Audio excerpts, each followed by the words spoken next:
Fox Sports. We are Blackmore. We are Southwest. As the homestand concludes, your Rangers have taken care of business. 4 wins in 5 games, powered by an offense clicking as well as it has all season. Since Friday, they've picked up a half game in the West standings. And tonight they have the opportunity to pick up another half game on the Idle Angels. A sweep is in sight for the Rangers when they meet the Cleveland Indians. Next.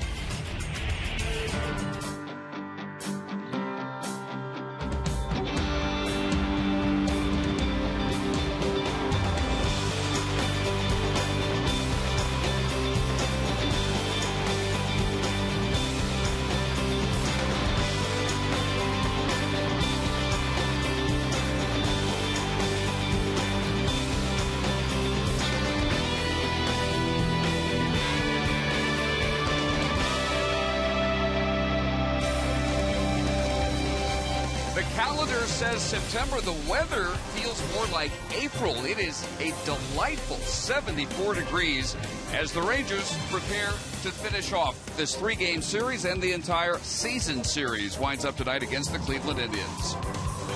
And welcome, Dave Barnett along with Tom Grieve after a 9-1 win featuring 12 Ranger hits last night.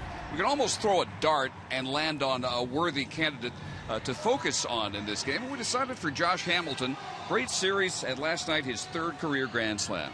Yeah, Josh is swinging the bat really well in this series. The first game of the series, he took an outside pitch and hit one of the hardest line drives we've seen all year to right center field. This was a 2-run homer that put the Rangers ahead 4-2. Last night, he broke the game open with a grand slam the other way. And if Josh's power bat continues the last couple of weeks of the season, he'll knock in 100 runs, even though he's missed a good portion of the season. And he'll continue to lead the Rangers, continue to see that offense be productive the last couple of weeks. First 2 games here, 4 for 9, couple of homers, 6 RBIs. He has scored 3 times, and look out Fausto Carmona. He is one of Hamilton's favorite targets, hitting .350 against Fausto. Also playing about as well as he has all year, Elvis Andrus, who brings a 7-game hitting streak into tonight. It's been about 3 weeks since he committed his last error. Alexi Ogando ready to take the mound as the Rangers go for the sweep. Next.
Southwest is brought to you by your Texas Ford dealers. Check out the Ford F-150 and drive one. Ford is the best in Texas. And by Jack in the Box. Jack's really big chicken sandwich combo is back for a limited time for only $3.99. The Rangers take the field here at the ballpark, and we take you down below and welcome Leslie McCaslin. Hi, guys. Well, Alexi Ogando has struggled in his last few starts, his last one coming on August 15th. We talked to his pitching coach, Mike Maddox, before the game to say what he wants to see from his young pitcher tonight. You know, he had his little break there. He's had a couple of them now this year. He's in uncharted waters. So all we really want to see out of him is keep the ball down. His velocity's there. His stuff is there. His command has kind of been a wayward issue with him. If we can see some good command out of him and get him through 5 or 6 innings, that'll be good enough. That's your Geico quote of the game. Ron Washington said he just wants Alexi to keep these guys in the ball game and to stay in the game as long as he can. Back to you, Dave. All right, and Alexi, for the 4th consecutive time, trying to get his 13th win of the season. Lost his last 3 starts, all 5 innings or fewer. Here's the Indians lineup for Manny Acta. Jason Donald playing short and leading off. Jason Kipnis is at second. Chin-Soo Choo just off the disabled list in right field and batting third. Carlos Santana is at first, batting cleanup. And the DH is Travis Hafter with GRADY Sizemore in center. Shelley Duncan, amazing defensive night last night in left field again. Lonnie Chisenhall bats 8th, plays 3rd. Lou Marson is the catcher. Alexi Ogando is going to make his 28th start, and even though he struggled, his record still looks pretty good. 12-8, 371, only 146 and 160 innings. His last 6 starts, he's 1-3. His ERA is 71. That shows how good he was before those 6 starts, that his ERA is still 371. He has had good control as far as walks go, but as Mike Maddox said, the story for Alexi is command within the strike zone. Keep the ball away from the middle of the plate. Keep it down around the knees. A 97-mile-an-hour fastball down and away at the knees, there's only so much you can do with that. On the other hand, if it's right in the middle of the plate, there's a lot you can do with that. And unfortunately for him, the last 5 or 6 starts, his fastball has been up and around the middle of the plate too many times. Well, his first pitch tonight down the middle at 96 miles an hour to Donald. 75 degrees for our first pitch. 20 degrees cooler than last night. Series started at 101 degrees on Tuesday and 97 miles an hour. Swing and a miss. Nothing in 2. And that's the location he wants to hit right there. If he can keep, you can see the kind of swing that Donald had at that pitch, on the outside corner, down around the knees. Got ahead with the first pitch in the middle of the plate.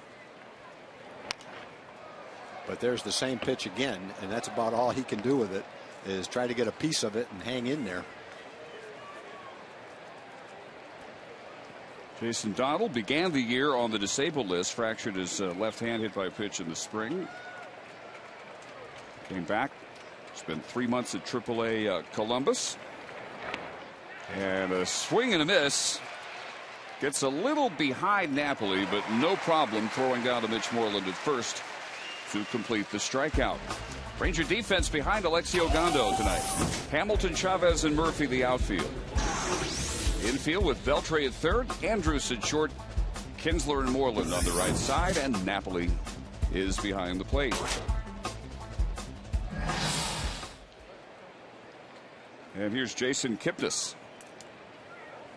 Second round draft pick just 2 years ago out of Arizona State.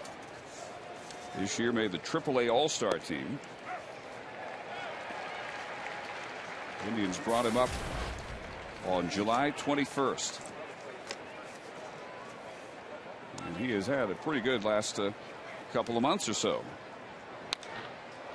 This one lifted high and deep to center field. Chavez racing back, makes the catch up against the wall. Well, take that, Shelley Duncan. We could do that too. KIPNIS put a charge in that ball. Again, it's a fastball that's up near the middle of the plate. He had a pretty good swing at it. Quick bat. Good jump by Endy. Tracking it all the way. Knows he's about ready to crash into the wall. Doesn't shy away from it. And he goes right up into the wall and makes a beautiful play. About 404 foot out right there. Definitely one of, if not his best catch of the year, to the approval of Alexio Gondo. Yeah, Duncan had those 3 catches up against the left field wall. Didn't have to run nearly as far as Chavez did to track that one down. There's a good changeup from Ogando, and when that pitch continues to get better and better, he continues to get better and better. Pretty much fastball slider, but if he can perfect the changeup, that'll be a huge step forward for him. That was a good changeup that he threw too. Shin-Soo Choo out 62 games on the disabled list. So the numbers reflect that time spent away. Only 8 homers, 36 runs batted in.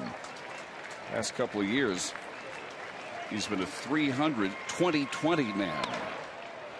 Slashes that one foul. 99 miles an hour, and you can see the swings when the ball's away from the middle of the plate. He just reached out and kind of flicked that ball down the left field line. Ogando usually 96 or 97. Struck out Donald on a 98 mile an hour fastball, and that last one was 99. Just his second one out of the strike zone so far. And it's 2-2. So he's had a lot of rest the last 3 weeks. He skipped a start. He's had extra time between starts. And it's a nice cool night. And you can tell by the velocity readings that he's energized tonight. Chu just managing to stay alive. Shin-Soo Choo, 29, from Busan, South Korea. One of the great recent trades by the Indians. They got it from Seattle for Ben Broussard. And this would be the first year he's ever hit under 294. 6 years with Cleveland. That chopper right to Moreland, right to the bag. And for Alexio Gondo, a 13 pitch, 11 strike, 1-2-3 first inning. Kinsler and the Rangers coming to bat.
He retires the Indians in order, and now the Rangers starting lineup for Ron Washington. Ian Kinsler leading off as usual at second. Elvis Andrus at short batting second. Josh Hamilton is in left field. Michael Young cleanup and DH. Adrian Beltre playing third base and batting fifth. Murphy is in right. Napoli catching. Mitch Moreland bats eighth at first. Endy Chavez already a major contribution to this game as he bats ninth against Fausto Carmona. Well, Carmona hasn't had a good season. He's 6-14. His ERA is over 5. His last 4 starts don't look very good. 361 opponent's batting average. Definitely doesn't look very good. But on any given night, this guy can pitch a good game. He's got good velocity. He's got good movement on his fastball. He's pitched pretty well in this ballpark in a limited basis. He's 2-1 with a 2.84 ERA. But if he's got good command and he keeps the ball down, he can tune up a pretty good game against you. So he's one of those guys that overall it doesn't look that good, but on any given night he can give you a problem. He was Cleveland's opening day starter this year, coming off a 13-14 record last year. And the 0-2 pitch rides inside to Ian. You can see the movement on that last pitch. A 94-mile-an-hour sinker going down and in. Looked like a left-handed slider.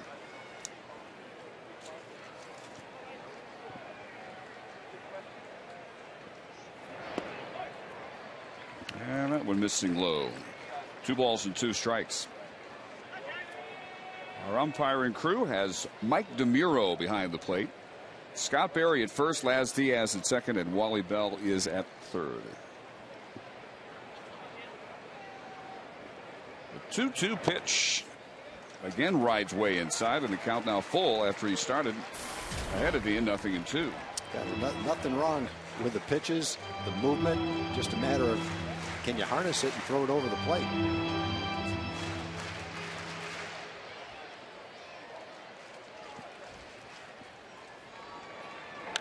3-2 pitch rides in on the fist, and he gets a pop-up. Foul territory for Lonnie Chisenhall. And he puts it away for the first out. Indian defense, Shelley Duncan again in left field tonight. Grady Sizemore in center, and Chu is in right field. With Chisenhall, Donald, Kipnis, and Santana the infield, and Marson doing the catching. Yeah, this was the point of the game last night, where Shelley Duncan took over. He made 3 straight catches, leaping at the wall out in left field, against drives by Andrus and Hamilton to end the first, and Michael Young to begin the second. You can see an outfielder got a lot of time to think out there. He's kind of working on his swing, thinking about his first at bat. The defensive plays were nice, but he's got his mind on the plate, swinging the bat.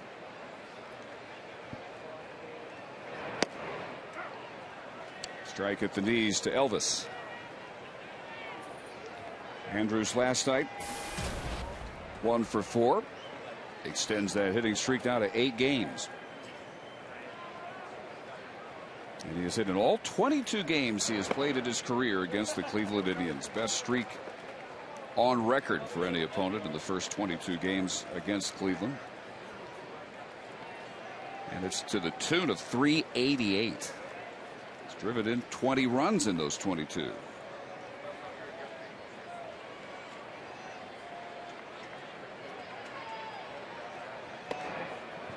2-1 pitch, and again lots of movement coming in. Too far inside that time, but it's 3-1. I'm not sure if we've seen anything straight so far out of Fausto Carmona. He is 27 out of Santo Domingo in the Dominican Republic. Listed at 6'4", 230. Looks like he might be a shade bigger than that. And Elvis lets that one go for strike 2 and the second straight full count. That's a pretty good pitch to take right there when you've got confidence that you can hit with 2 strikes, and it's 94 miles an hour right on the outside corner. See if he can throw you 2 straight strikes. If he does, it's going to be a fastball, so you're going to see the same pitch. Right back to him. Nice stab by Carmona for out number 2. So he took it and then got the same pitch again, had to swing at it. Hit a one hopper right back to the pitcher. Carmona made 2 good pitches when he was behind in the count. And when Carmona is throwing his sinker, keeping it down, he'll get a lot of ground balls. He's got second best ground ball to fly ball ratio in the league. Well, here's a real nemesis for Carmona. 7 for 20. Josh Hamilton. And only one of those 7 hits is a single. One of them a home run. And Josh heating up. Getting some good, powerful swings the last couple of weeks. A few weeks ago, we talked about how he had not been attacking the ball as much as he really thinks he needed to. And since he pointed that out about himself, he really has. Numbers bearing that out. Our Coors Light slam from last night. The cold, hard blast to the opposite field, and Duncan couldn't bring that one down. 3rd of his career. Big blow and an 8-run Ranger 4th. Josh able to lay off that 2-0 changeup. Showed good discipline right there, because I'm sure he was looking fastball all the way, and he threw him a pretty good changeup. Josh was able to lay off of it.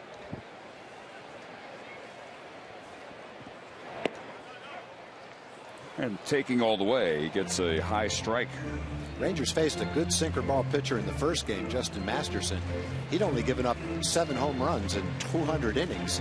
The Rangers hit 3 against him in 1 game. Carmona's given up 20 home runs, even though when he keeps the ball down, it's going to be difficult to hit a home run against him. This one not all that deep. Duncan started back, now has to come in, and still manages to make the catch. No jet stream tonight. It's blowing across from left to right, and Duncan puts away out number 3. Ogando getting ready to go back to work in the 2nd.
And hello, Dave. Community Corner tonight. We're talking about Me Escalita Preschool. Great little preschool. It helps out the community. Big asset to the community. It helps low-income children graduate, and those who do not speak English, it'll help you do just that. Teachers are bilingual. So find out more. Go to meescalita.org. Meescalita.org. Ranger fans, you got the brooms out tonight. This poor Indian fan, he has no chance in Community Corner tonight. No chance, Dave. Well, doesn't seem to be bothering him. He was proudly representing that Indian jersey out there. Carlos Santana leading off the 2nd inning. He has had a good series. A good Alexi Ogando breaking ball for the swing and the miss. Santana last night 1 for 3. Tuesday, though, 3 for 4 with 2 homers and a double. You throw the off-speed pitch and then come back with a fastball, and it's a little bit different story than when you've seen fastballs. You're ready for a fastball. Your swing just entirely different sometimes. Those homers from both sides of the plate. In the 4th off Matt Harrison, in the 8th against Mark Lowe on Tuesday. And 2 balls and 2 strikes. Travis Hafner will be next, and then Grady Sizemore here in the Indians' second. They are trying to stave off elimination. 13.5 games behind the Tigers in the Central. And Detroit will be in action later on tonight at Oakland, as Max Scherzer will go for his 15th win against Brandon McCarthy. He's pitched about as well as he has, and finally has had a pretty healthy year for the A's.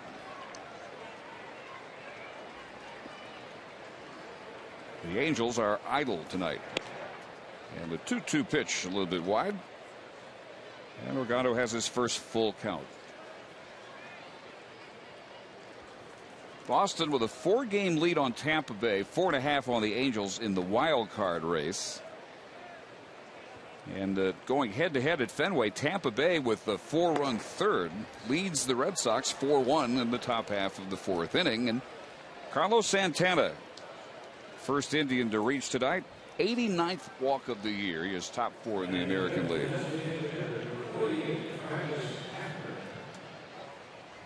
So his eye, a pretty good weapon, even hitting just .236. He gets on base. Now here's the DH Hafner. It has not been a good series for Travis so far. Tuesday 0 for 4, a hat trick. Struck out 3 times, didn't play last night.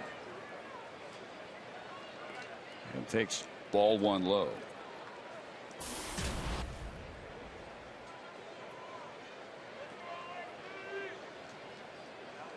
And a major slump at the moment. Striking out half of his 22 at bats in that streak. And this one lined to right field. It will fall for a base hit in front of David Murphy. Santana to second. And the first 2 Indians reach here in the second.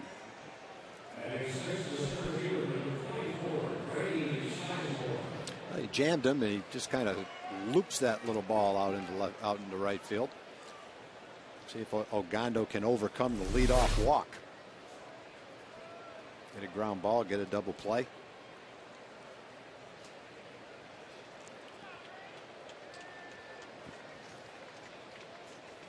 As Moreland chats with Hafner, Grady Sizemore steps in, the center fielder. Hitting just .223, but with 10 homers, 30 runs batted in. And he takes strike 1, a fastball down the middle. Sizemore, another Indian who has spent some time on the DL, mid-July until first week of September. A right knee contusion, and he had to undergo surgery for a sports hernia.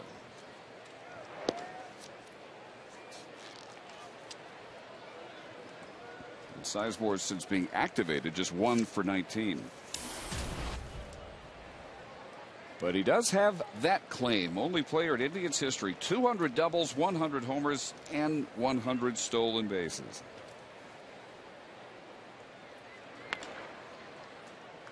Squibs that one foul, and it's 1-2. Yes, this season has been a struggle because of his health.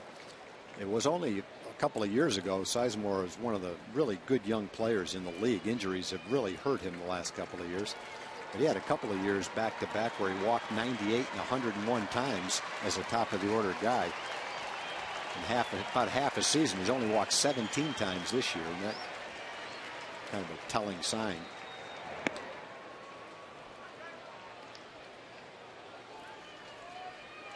And if they had had a healthy Grady Sizemore with his usual productivity, hard to believe they would be 2 games under 500 after a start that had them 15 over their high water mark this year. They were 30-15, led the Central by 7 games. That was on May 23rd. Oh, the other guy is Chu. Chu has had an injury-plagued season. He's only hit 8 home runs. He only knocked in 36 runs. And really, if everyone's playing their best, Chu and Sizemore would be their best players. Haven't gotten much production at all out of either one of them. And with Chu, you're not just talking about what he does at the plate. Great outfielder, tremendous arm.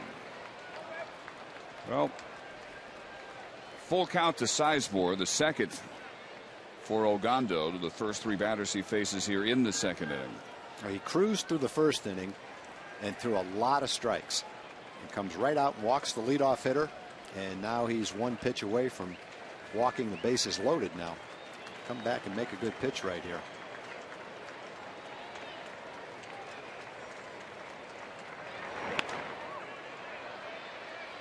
Sizemore's late on those pitches. He's spoiling them. He's hanging in there. He's keeping the bat going, the at bat going, forcing Ogando to keep throwing strikes.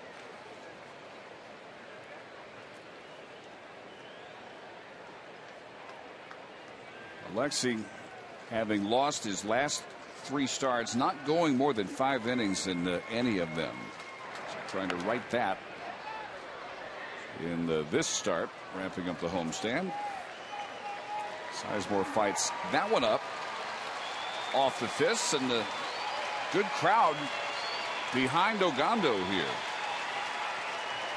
And they have been since the first inning early on. They're trying to help out the cause of Alexi here, make as much noise as they can. It's 3-2 pitch this time is grounded to second. Kinsler there to get the out at second base. So Hafner for Santana moves to third. Sizemore aboard on the fielder's choice. And with 1 out, it'll bring up Shelley Duncan. If the ball's hit to Ian's right and he has to move a couple of steps, they've got a pretty good chance of turning a double play. But when he has to go to his left and make a longer throw with Sizemore running, that eliminates the chance to get a double play. Ian covering a lot of ground in a hurry there. So here is Duncan. 264 with 9 home runs. This is his 4th stint with the Indians. He has ridden the shuttle back and forth between Cleveland and Columbus.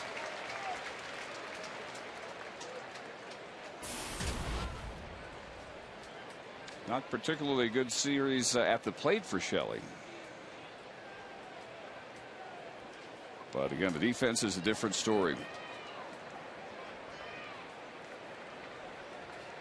Son of longtime Tony La Russa pitching coach Dave Duncan. And looks at the ball and a strike now.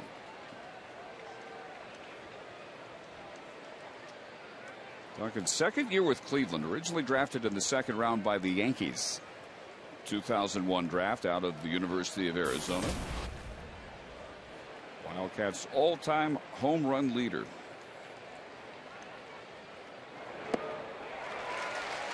And another good Ogando breaking pitch, getting the swing and the miss.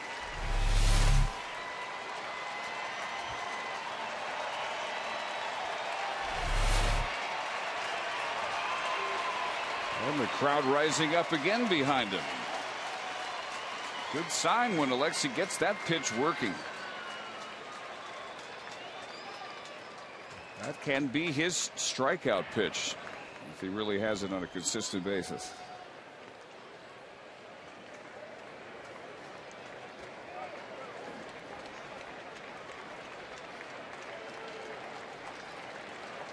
Rangers hoping for a double play ball here. Santana at third after a walk. Sizemore at first on the fielder's choice, and that rides way in, and it's 2-2.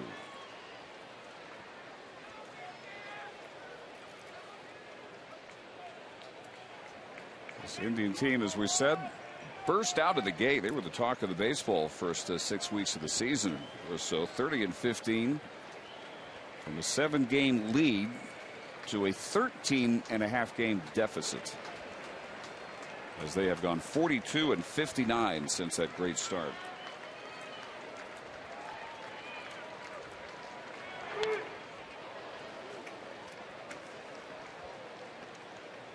Just behind that fastball at 97.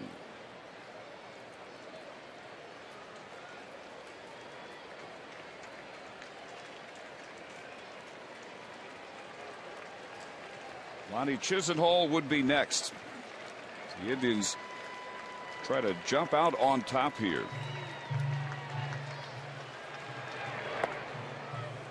And Duncan laying off ball 3. Pitch he had swung and missed at a couple of pitches ago.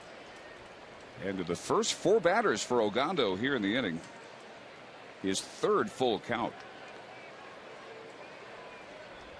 Needed only 13 pitches to get through the first. And this will be his 25th pitch of the 2nd inning.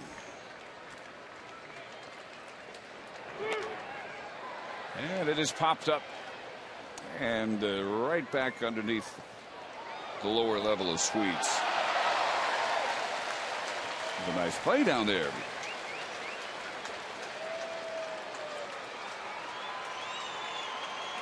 Or perhaps that's a mock cheer. No, that's the guy that missed it right there. Okay. Oh, that's the guy that caught it. Dictus. Totally faked me out. Thought they were making fun of him. I did too. That was a good pitch. Duncan just got a piece of it. And real close to striking him out right there. So this battle continues. This will be the 9th pitch of the at-bat coming up.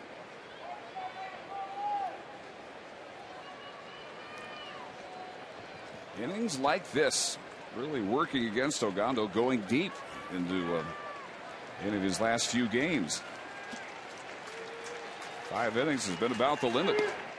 And Duncan wins that battle. Takes the slider outside. 2nd walk of the inning. They are loaded, and Mike Maddox quickly comes out to the mound.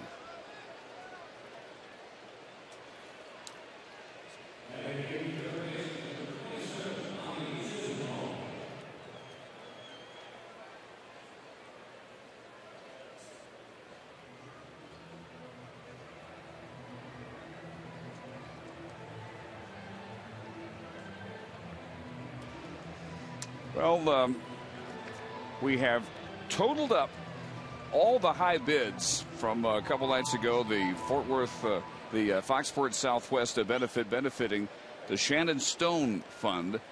And how about that? $156,375. All in memory of the Brownwood firefighter, victim of the tragic accident here a couple of months ago.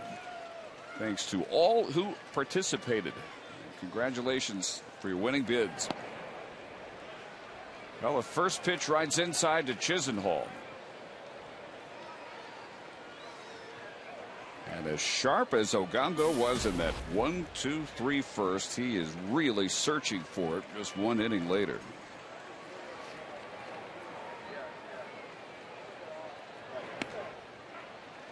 That is in there for a strike.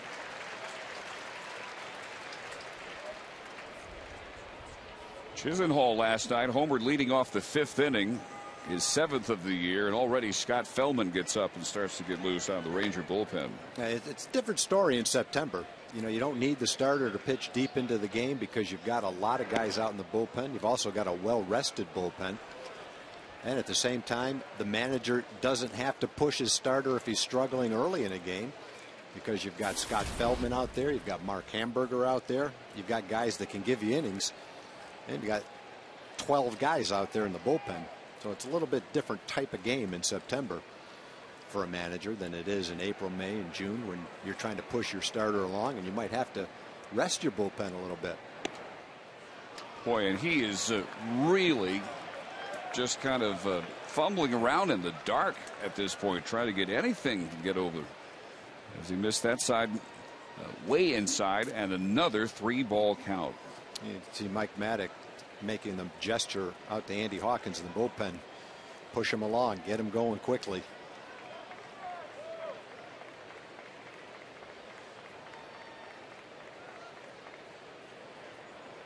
Boy, there's got to be a lonely feeling to be Alexi Ogando out there, and just at this point, no idea where anything you throw is going. Well, helped out there by Chisenhall. Pitch way up that would have been ball 4 and a 1-0 lead. Instead, it's 3-2.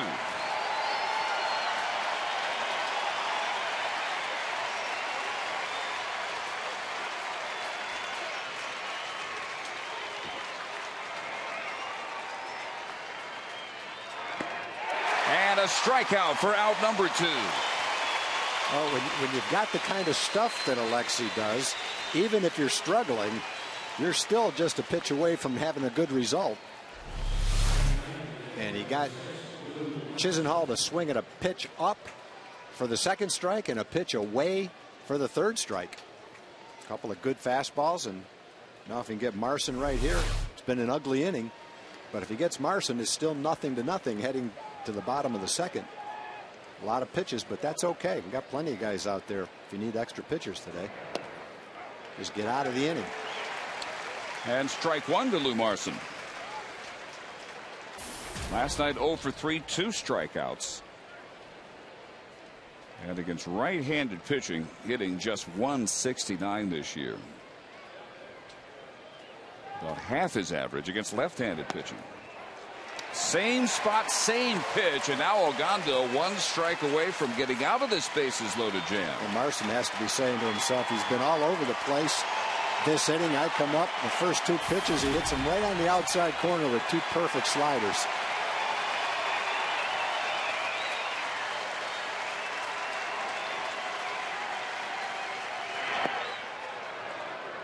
That one he lays off.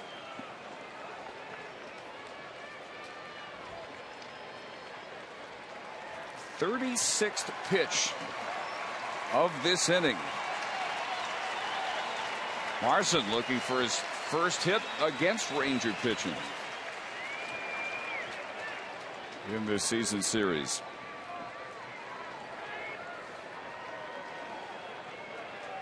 Rangers swept 4 up at Progressive Field first week of June, trying to sweep 3 here.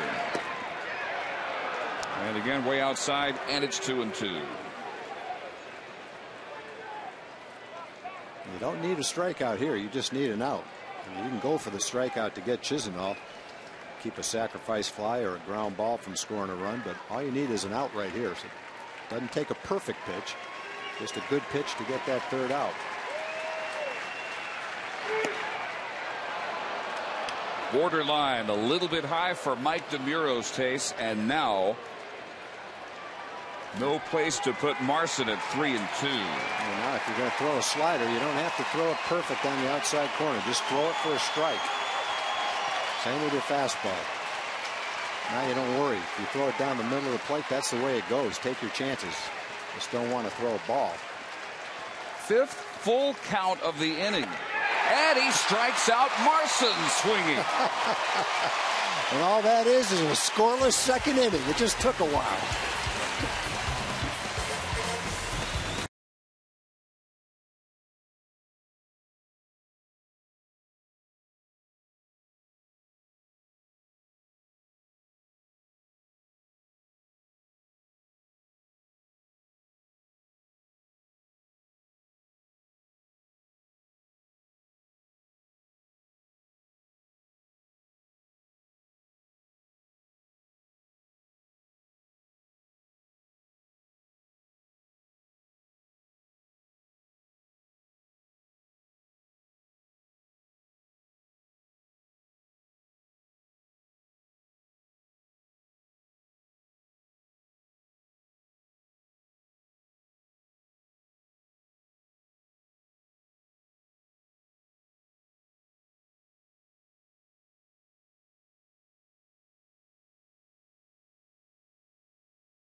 Classic Texas hospitality for entertaining clients, celebrating a special occasion, or relaxing with friends. For your group of 10 to 200 to watch a Rangers game in style, visit TexasRangers.com/suites or call 972-RANGERS. And Tom, we got a guest up here in our booth. Who you got there? We do. We have Thomas Danzy right here. He's sampling our brownies. Thomas is going to wave to his daddy, who's watching on TV. This is my grandson. This is Katie's son, Thomas. Got his Ranger hat on. He's all set to go. I'm not sure which he likes better, the baseball There's his or mommy back there. Does he like the baseball or the brownie more? I think it's probably the brownie right about now. What do you like better, Thomas, the brownie or baseball? Brownie. Yeah, he likes the brownie better. Well, that's a good, honest answer. Ezekiel Carrera has taken over for Sin Soo Choo out in right field. The first time up, Choo fouled the ball off his foot. I don't know if that's why he had to come out or not, but it's a possibility. 2 balls and a strike to Michael Young. I'd like to go back and check. What was it, a 39 pitch inning? Yes. How many 39 pitch innings have resulted in no runs? That is a great question. I might have to go ask John Blake that question. That is the kind of thing that our friends at the Elias Sports Bureau are all over. And they input that into their computer. I'm sure there's an answer. 3-1 to Michael Young. Carmona retired the side in order in the first. Young to be followed by Beltre and Murphy here in the Rangers second. The 3-1 pitch is popped foul as Santana goes over. It's well out of play, and it's 3-2.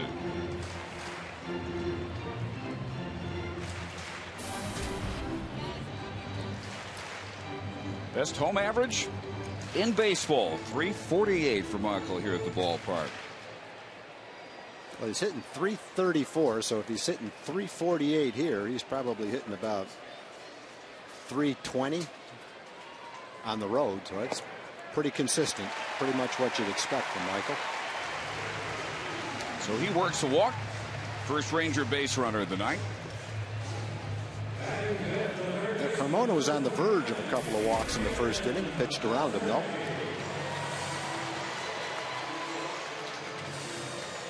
Carmona's first 23 pitches, only 10 have been strikes. 3 ball counts to Kinsler, Andrus, and Hamilton in the first. Got them all. So he's gone full up on 3 of the first 4 hitters he has faced. And now here is Beltre. 2 for 4, a double last night, a career best 18-game hitting streak coming into this one.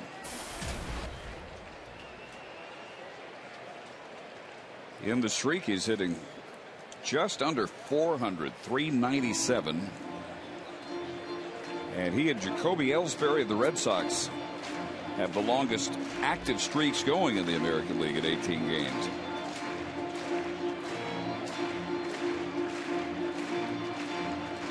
As Nelly Cruz gets worked back in the lineup, if he comes back swinging the bat the way he can, they're really going to be some fun to watch this lineup.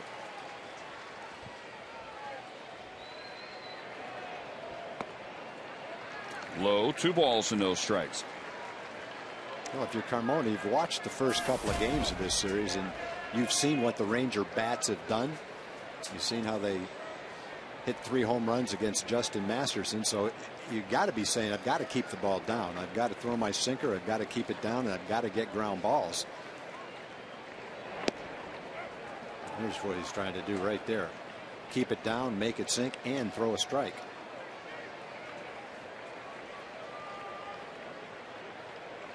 Pitching to a guy in Beltre who has worn out Indian pitching. From 2008 on, he is hitting .330, 23 games, 8 homers, 19 runs batted in. And 3-1, and he's gone to 3 ball counts to all 5 Ranger hitters he has faced. David Murphy on deck. Well, of the first 4 hitters, Beltre will be the 5 hitters. Beltre would be the toughest one to walk. If it's near the strike zone, he's going to take a swing at it.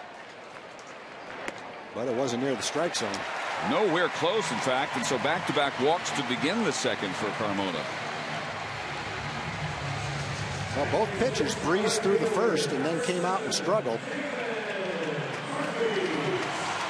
Ogando was able to pitch around the bases loaded 1-out situation. See if Carmona has any luck pitching out of first and second and nobody out. Got a tough guy now with David Murphy up there.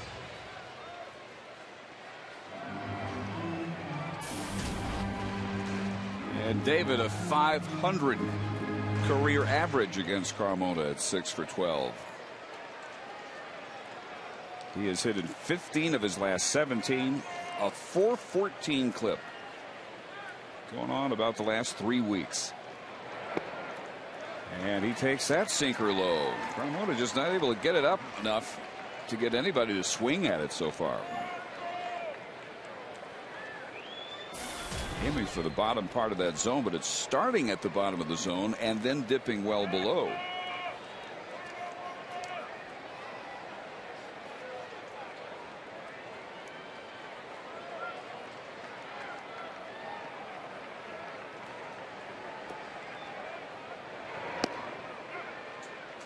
To a change up there to get a strike.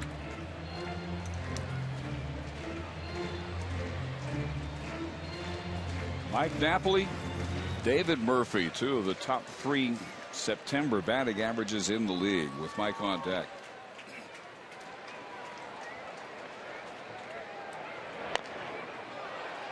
And that one rolls foul, and it's 1-2.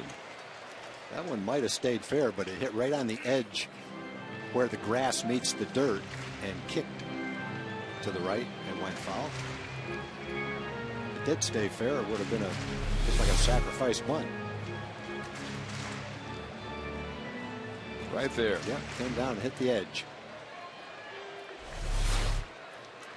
The way Murphy is hit in the absence of Cruz. Cruz now back close to being ready to play in the outfield, but David's making him impossible for Ron Washington not to keep his bat in the outfield. So that's what a hot month or so can do. This will work just like the bunt. KIPNIS throws out Murphy, but he moves Young up to third, Beltre to second, both in scoring position with 1 out for Mike Napoli. And that's where, if you make some contact, put the ball in play, then you've got a chance to make something happen even when you make an out. It's a pretty good changeup. Looks just like his sinker, only it's about 7 miles an hour slower. But David got a piece of it. And by getting a piece of it, you move the runners to second and third for another hot hitter, Mike Napoli. Hottest hitter in either league in the second half of the season, and he goes right after the first pitch. Average up to .310. Last 8 games, he has homered in 4 of those 8 and hit .560. And his batting average, the highest it's been since April 24th.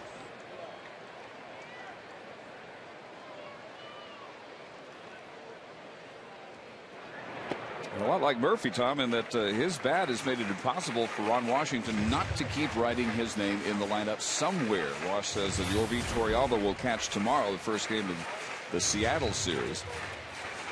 Well, that's why it helps, because Mike can also play first base. Michael can also play in the field, which would allow Napoli to get at bats as a designated hitter. So there's a lot of versatility on the team, and it really works in the favor of Ron Washington when he pencils in his lineup, and for the players, because they get more playing time because they can do more than play just one position.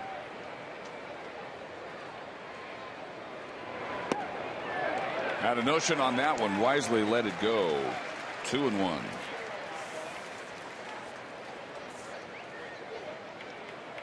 Wash looking at an embarrassment of riches when Cruz is ready to go back and play right field. He can move Murphy to left field, and then you've got an outfield of Murphy, Hamilton in center, Cruz in right. with Chavez and Gentry losing the most playing time there. 3 balls and a strike. Carmona has thrown 36 pitches and only 15 for strikes. Walked the first 2 batters here in the inning. Young has reached third. Beltre is at second.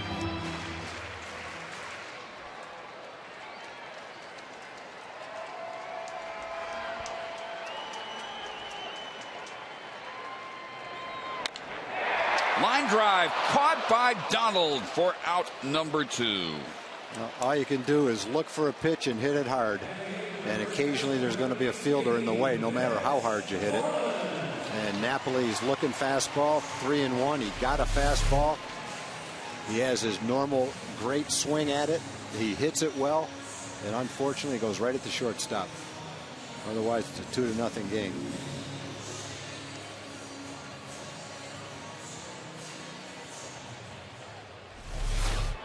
Good fortune for Carmona. Now an out away from keeping this scoreless. And it is Mitch Moreland stepping up.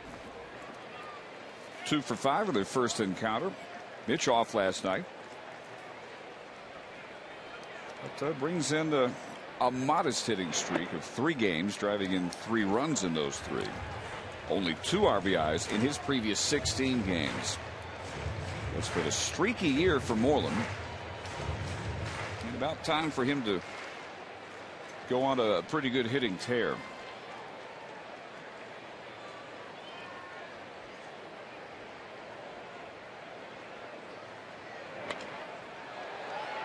Out of play and a ball on the strike.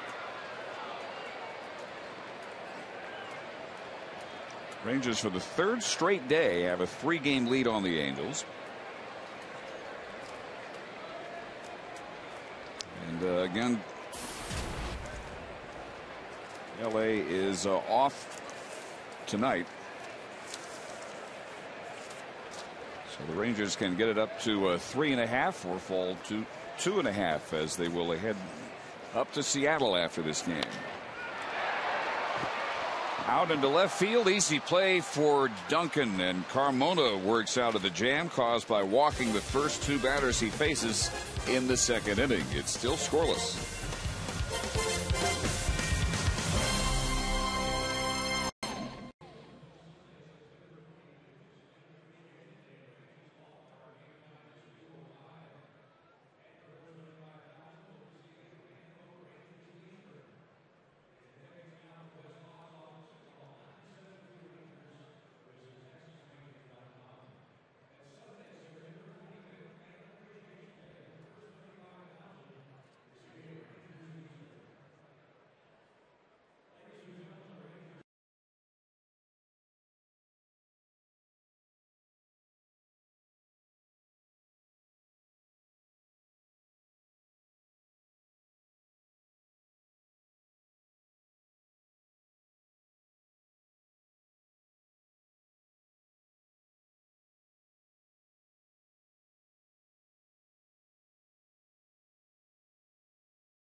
Fox Sports Southwest is brought to you by Geico Insurance, where 15 minutes could save you 15% on car insurance.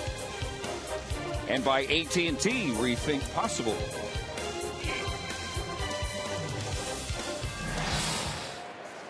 An awful lot of base runners through the first 2 innings for this game to still be 0-0. Top of the order, Jason Donald leads off the 3rd against Ogando. who left the bases loaded last inning, and that one is rifled just foul down the third base line. Yeah. Ogando couldn't catch up with Donald couldn't catch up with Ogando's fastball the first time up, but you're going to make sure he got around on one that time. And Scott is going to keep on throwing in case Alexi runs into any trouble. I don't think Ron is going to wait as long as he did in the second inning. Whoa. Atom ball. That ball was hit pretty hard. Ogando calmly knocked it down and threw him out.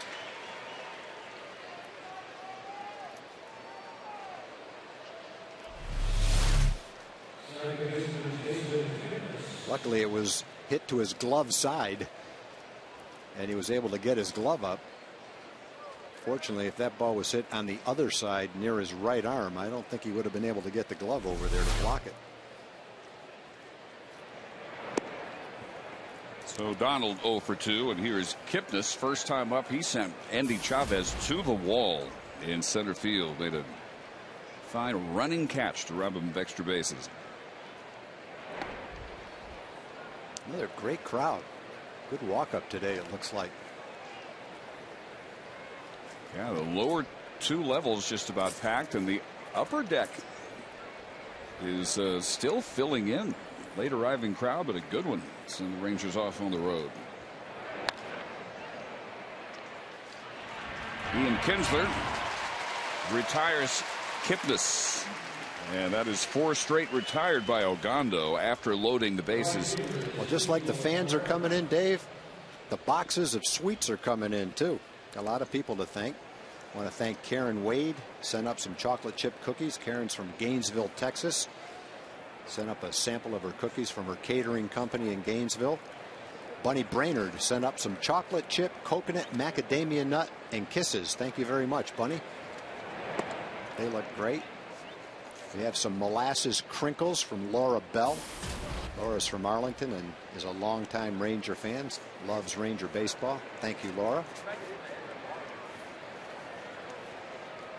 Well, here is Ezekiel Carrera batting for the first time after replacing Shin-Soo Choo in right field last inning. And no word yet as to why Choo came out. Our best guess is it might have something to do with the pitch he fouled off his leg or foot before grounding out to first to end the first inning. We have some triple layer brownies from Rhonda Dye and Janet Marchuk. They're from Robinson Middle School in Plano. They want us to say hi to all the 6th graders from Robinson Middle School who might be watching the game tonight. Is that what young Thomas was enjoying? Thomas tried some of those brownies and he loved them. So hi to all the middle schoolers from Robinson Middle School in Plano, and thank you for the brownies. We also have some pumpkin spice chocolate chip cookies. Asha made those. She's at the ball game tonight. Thank you very much. It's been a huge night. Last night of the homestand. Guys in the press box are going to get a lot of stuff to choose from tonight. Carrera fouls one off his leg.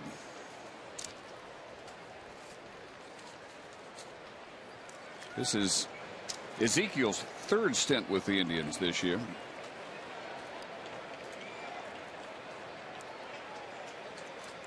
Just under 290 at Columbus. Up since August 20th with the Indians and waiting for the 2-2 pitch. Alexi has gotten some swings and misses with his slider, but also searching for a put-away pitch. Lots of foul balls in that second extended at bats, especially Shelley Duncan.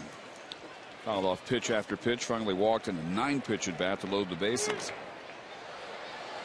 And Carrera again sends that one back out of play.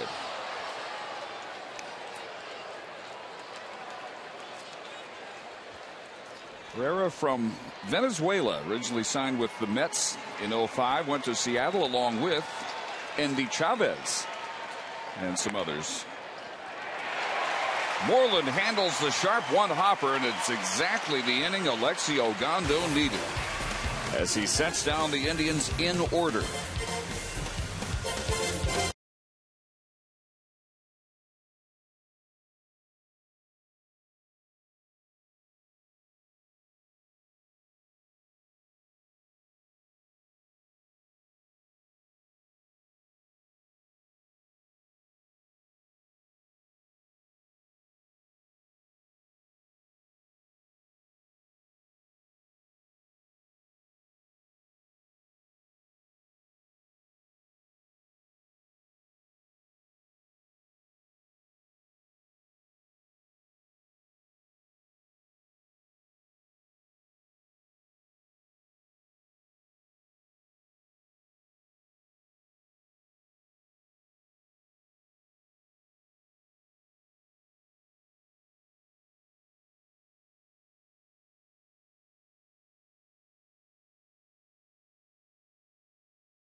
PCS is giving your child a chance to take CJ Wilson to school. Log on to metropcs.com/take-a-player for your chance to win. Metro PCS, wireless for all. Somehow this is a 0-0 game as Andy Chavez leads off the Ranger third. Fausto Carmona in the second, walked Young and Beltre. Wriggled off the hook. And there's a solid base hit by Andy Chavez, ending it 0 for 13. And the first Ranger hit of the night against Carmona.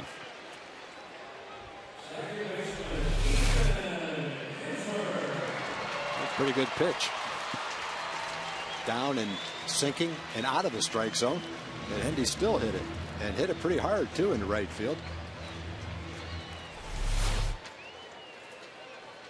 Boy, Tom, you know, and as we talk about the return of Cruz and the need to keep Murphy's bat in the lineup, how about depth? You've got Chavez, who's been at or around 300 all year. Craig Gentry playing as well as he ever has. And it's looking like, for the most part, they will be relegated to pinch running duties after the return of Cruz. Well, it's hard over 162 games to come out on top if you don't have good depth, because very seldom do you not have injuries, do you not need extra guys. And Gentry and Chavez done a great job. The Rangers have had the injuries in the outfield. Josh has been out, Nelly's been out, and one or the other has had to play pretty much for the last couple of months. And they've done a great job. You're right. Depth has been important. But when you come down the stretch, the manager's going to play the guys that are the hottest. And not that those guys aren't playing well, but you know Nelly Cruz is going to play. And it's impossible not to play David Murphy while he's in the streak that he's in. And that's just the way baseball is. Go, you mean? Oh, that's yeah. I had to, sorry, that's the way baseball goes. There you go.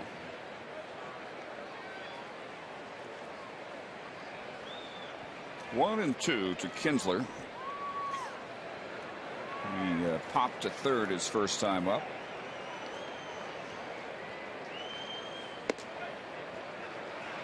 And takes that low at 92, and it's 2 balls and 2 strikes. Ian, with his solo home run last night, passed Cruz for the team lead, his 29th of the year. 2 from his career high of 31 in his 30-30 season 2 years ago. 8 homers in September. That is the most in the majors. Runner goes, and easily in is Chavez. He'll take third as the throw skips into center field. Well, for the second straight inning, the Rangers have had a man on third and 1 out. Chavez had that base stolen easy. Larson's throw bounced and went right by the infielder. And now you got a shot for Elvis to bring in a run. It was second and third last inning, and the Indians played the infield back. Third base only this time. They're going to play the infield in.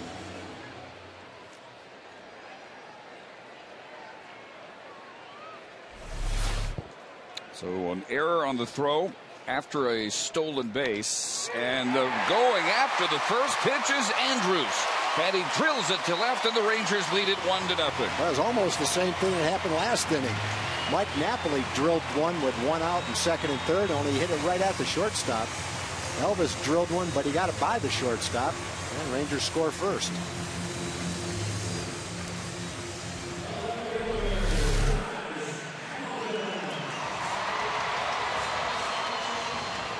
Got one low, but pretty much over the heart of the plate. And for Elvis now, a 9-game hitting streak. Drives it his 58th run of the year. And the Rangers have a lead with smiling Elvis at first for Josh Hamilton. He flied out to Duncan at left to end the first.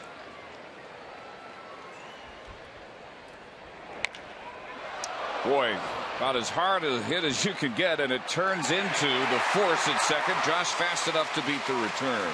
Yeah, as hard as that was hit, and as hard as Santana threw it to shortstop, It looked like it would be a double play, but Josh had other ideas and busted it all the way down the line to make sure it wasn't a double play. Hard hit ball right at Santana. Put his glove down, the ball went right in it. Yeah, he's used to catching 96, 98 mile-an-hour pitches.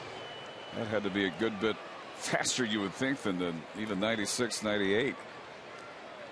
Sizzling shot. But he gets the second out. And now Michael Young. I think having been a catcher probably made that ball easier for him to catch. Came into him, took that hop just like a fastball.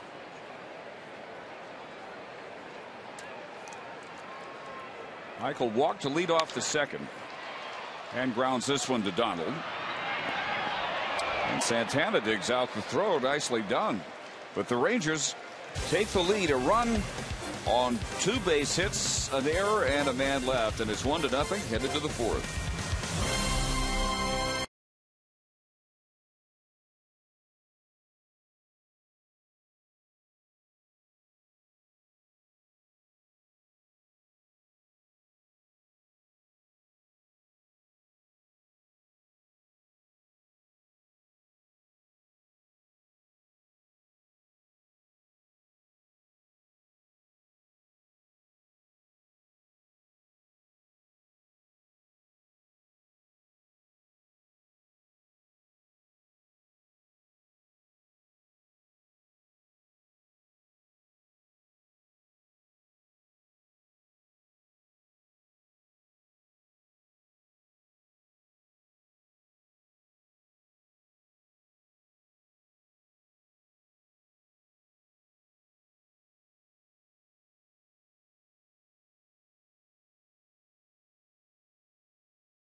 It's 1-0, and Dave and Tom got a big-time movie actor right here, Jonah Hill, who stars in Moneyball, a movie that comes up, the life of Billy Beane, the general manager of the Oakland A's, and it debuts, I guess, September 23rd. What else is happening in this movie?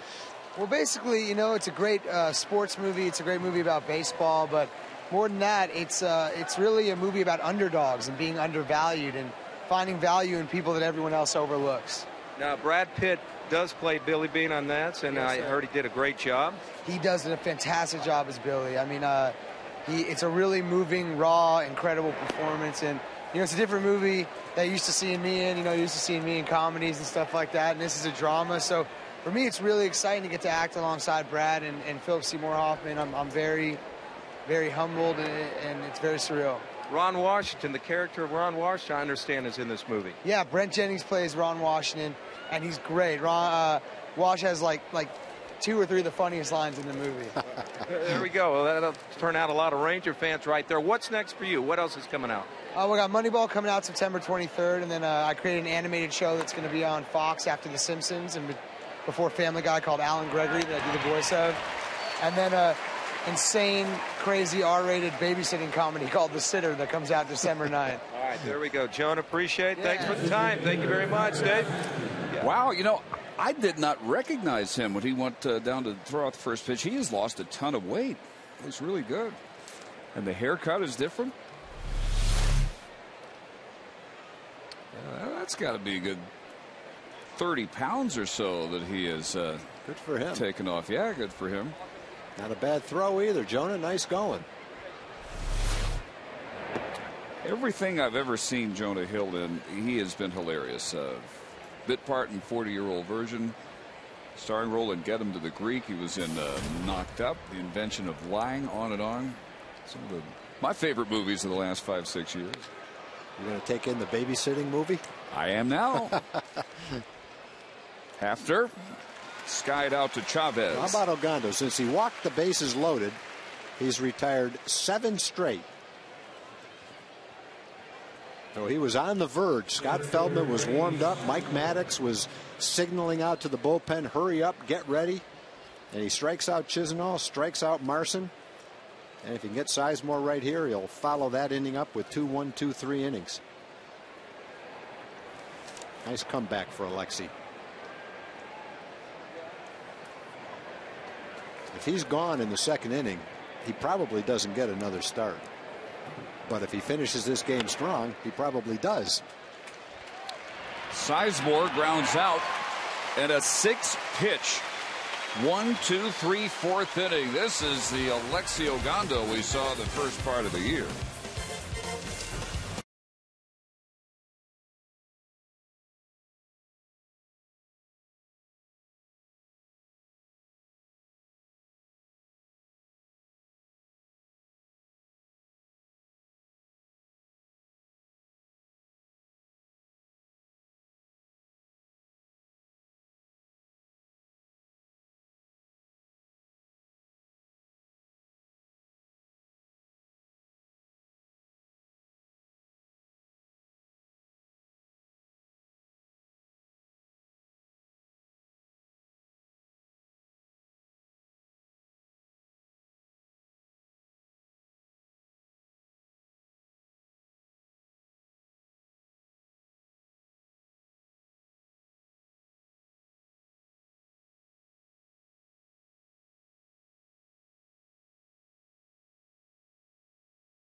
Who are the 3 players in Rangers history to hit a team record 3 grand slams in a single season?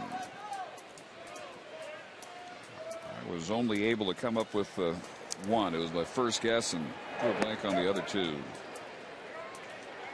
Seems to me Beltre. that one of the guys did it in like in a week or 10 days. Yes. That's the one I know. Yep. I'd have to guess on the other ones. 1982. One of the very few bright spots in that season. Beltre just foul. Adrian walked his first time up. And the run the Rangers got in the 3rd has been ruled by official scorer Will Rudd to be an unearned run. It was Chavez who stole 2nd, took 3rd on the throwing error by Marson. 2 batters later, Andrews singled him home. But Will ruling that Chavez would not have scored on the Andrews single.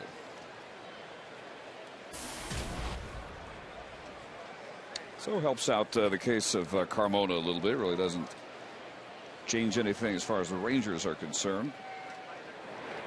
Adrian trying to extend this career long hitting streak to 19. 2 balls and 2 strikes.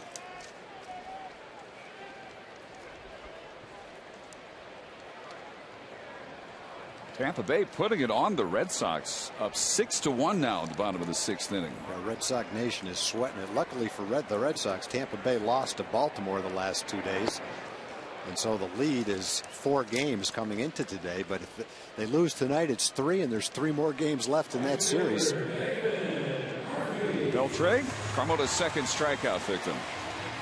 Yeah, threw a good sinker right there. Got good movement on it.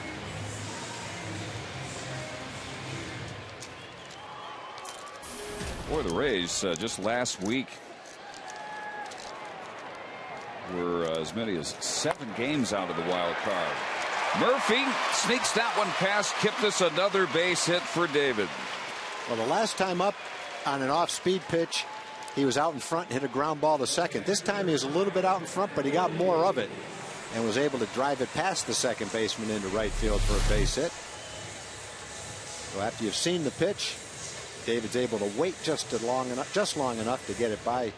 Nice diving attempt by Kipnis.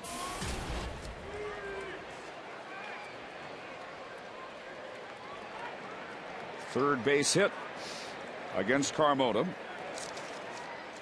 Dave, I want to mention a letter that I got because he mentions a restaurant that we talked about in a letter from another fan.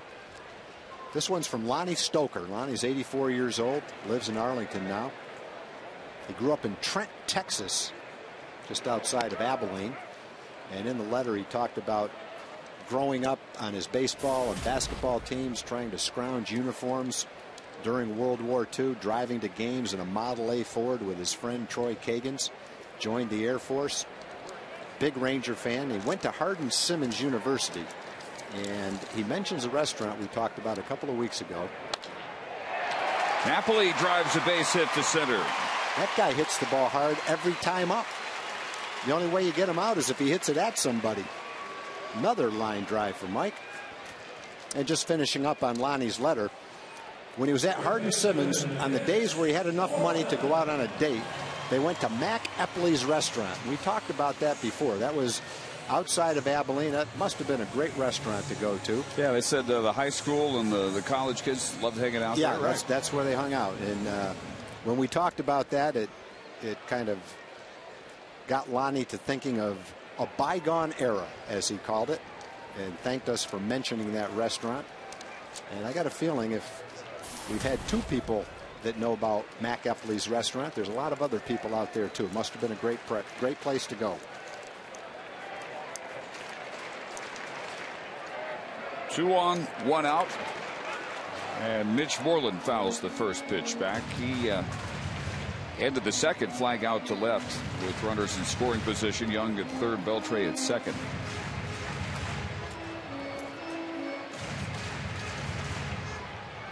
The Rangers 4 hits here back to back with 1 out in the 4th. Murphy at second, Napoli at first. Carmona finally has more strikes than balls. 61st pitch. Could be 2. Kipnis to Donald. And in time for the double up. And Carmona gets out of the 4th, allowing 2 base hits, but keeping it 1-0.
Trivia question.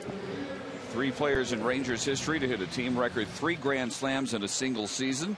Hank Blaylock most recently 2004. Rafael Palmeiro in 99, and Tom, it was Larry Parrish, 1982, who had those 3 in the span of a week, as I recall. Yeah, that's the one I would have remembered. I think that was maybe the week of July 4th back then. Steve Busby, you remember it well, I guess. I do. As a matter of fact, it was right at, they had a home run derby that year during the season in, I think every park hosted one. And Larry was in a bit of a slump, and he went into Chicago at Old Comiskey Park and hit a home run hitting derby and hit 20 balls on the roof or something like that. And then he goes and hits a grand slam in that game, and that was the first game of the 3 in 8 days, I think it was, that he had grand slams. That's kind of funny. Nowadays, guys don't want to be in the home run derby because they think it messes them up. They got LP right on track. Yeah, I think Larry said, it doesn't matter to me. I'll be in the home run derby. I'm not swinging the bat worth a darn anyway. He had a terrible first 2 or 3 months. Yeah. And snapped out of it literally in the span of about a week. Well, speaking of snapping out of it, how about Alexio Gondo throwing 39 pitches in the second inning, and after loading the bases, retiring 8 straight. Yeah, and that's the kind of thing you were hoping for Alexi. Not that he'd throw 39 pitches, but that he'd find some mechanism to turn things around. And whether it was focus, whether it was just saying, hey, I've been here before, I don't want to have happen again what happened before. Whatever it was, he has been a different pitcher since then. You can't deny that. And sometimes it takes something like that, Dave. I mean, it's, you get slapped upside the head enough, and eventually something changes. I did a little bit of checking to see if anyone had ever recorded a 39 pitch inning without giving up a run. Yeah. But Elias doesn't keep that. They don't keep pitch counts. Oh. So there's no way of really knowing. But it's unlikely, wouldn't you think? That's hard to do. That is real tough to do. Ground ball by Duncan, and Elvis guns it over. First out of the 5th inning. Fox Sports Game Connect has won over Rangers fans in a big way. The ultimate online game experience has been embraced by our viewers more than any other region in America. Your participation during Rangers games has been phenomenal. So log in and join the Rangers Nation on Fox Sports Game Connect, available on foxsportssouthwest.com.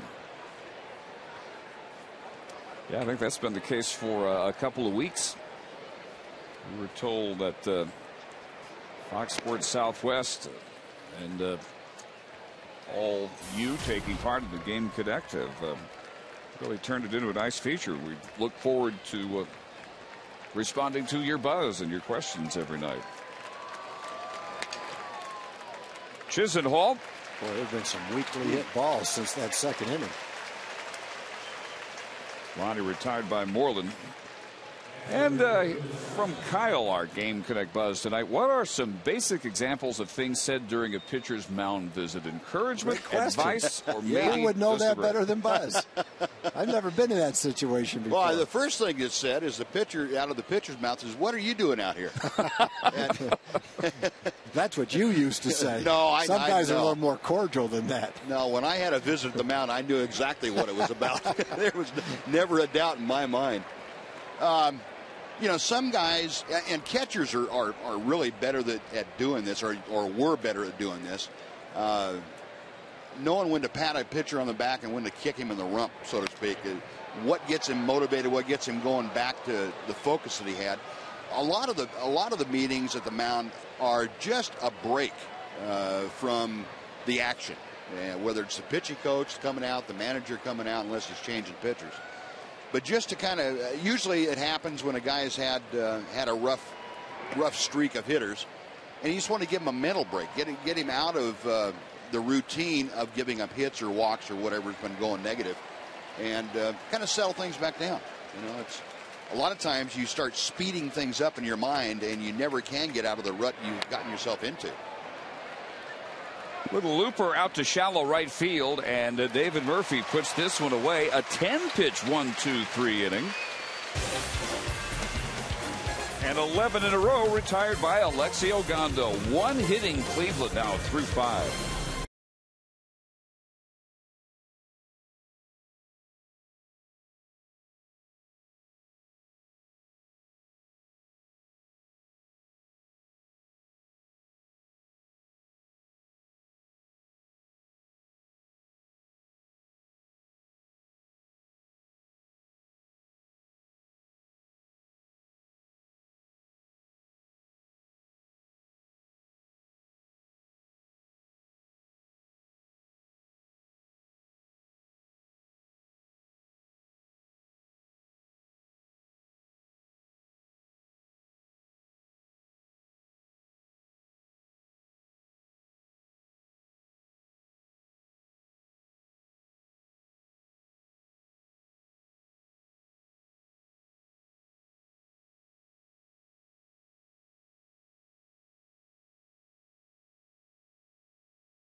Want to put your friends in a Rangers video? You can cast yourself and up to 4 friends in uniform at the ballpark singing "Take Me Out to the Ball Game."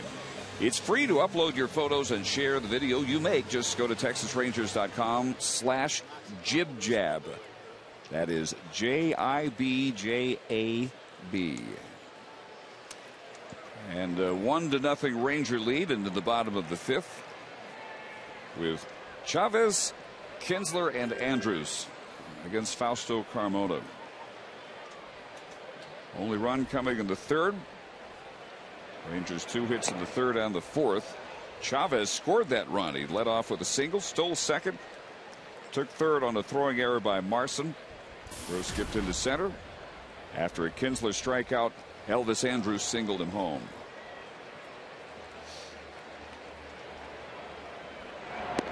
Buzz, you're on a roll a little bit talking about visits to the mound. Oh.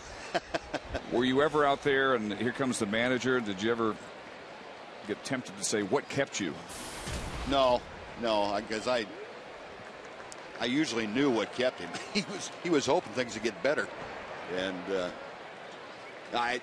funny, like I was telling you and Tom between the funniest thing, and I'll never forget this, I passed this along to some of my students. Whitey Herzog had just taken over as manager for Kansas City, and Buck Martinez was catching me in a ball game. I think it was in Cleveland, and I was throwing sliders, 48 feet. I was beating Buck up. Buck was, going back to the screen every other pitch to grab a ball. And this is a race to the bag, and Chavez wins it. Just ahead of the dive by Santana.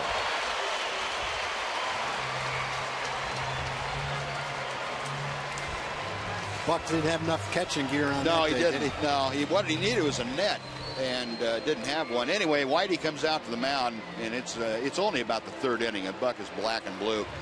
And Whitey comes out there, does not say a word to anybody. I would have sworn it was 30 seconds, but it was probably a couple of heartbeats. He finally turns to Buck and says, "Buck, you hang in there. I'll get you out as soon as I possibly can." He turned around and walked back to the dugout. Never even looked at me. And I figured, I was out there feeling all kinds of bad about myself. And boy, I stink, and I'm having a tough time. And is he going to take me out? Didn't matter to him. He just wanted to let Buck know that he knew how badly he was getting beaten up behind home plate.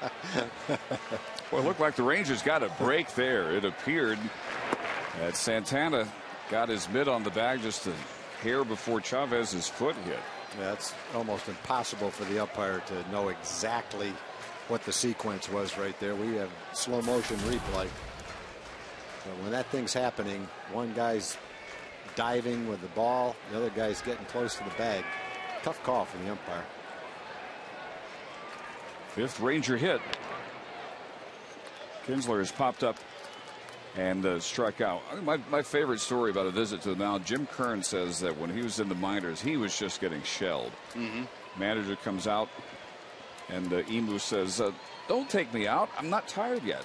Manager says, "Well, yeah, but your outfielders are exhausted." Yeah. And I'm tired of watching. That's right. Yeah. Hey, you get some funny stuff going on. Did you ever have a visit that really turned things around for you? Whether it was information, something you're doing mechanically wrong, or just kind of set you straight emotionally? Yeah. You breeze the rest of the way? Well, I think a couple of catchers, primarily Buck Martinez, forget it.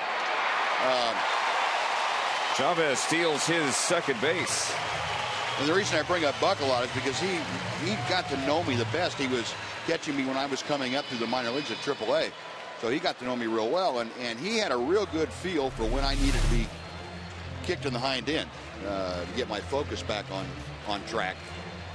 But he would come out there every once in a while and just kind of stand there and look at me, not say anything, and say, "Well, what are you out here for? Are you done yet?" And something like that.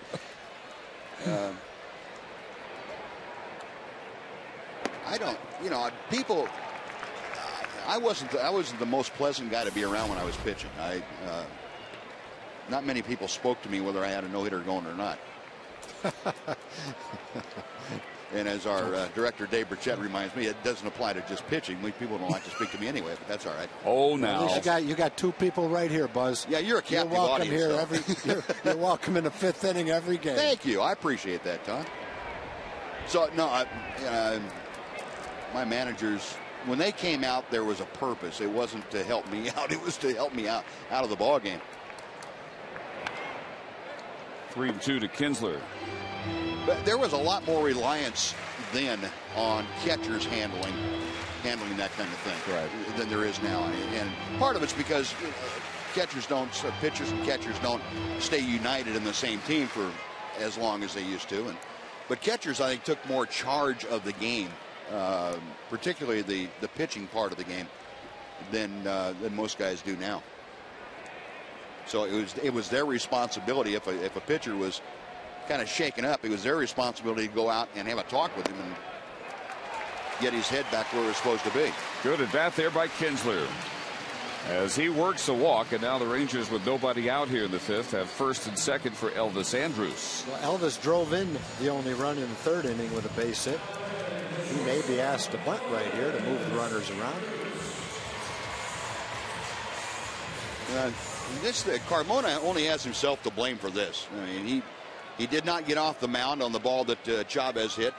He was kind of a spectator over there and should have been covering first. And then a walk to Kinsler in a situation where you put 2 speed guys on base, and to me that's a pitcher's error. So he's made 2 mental gaffes in this inning already.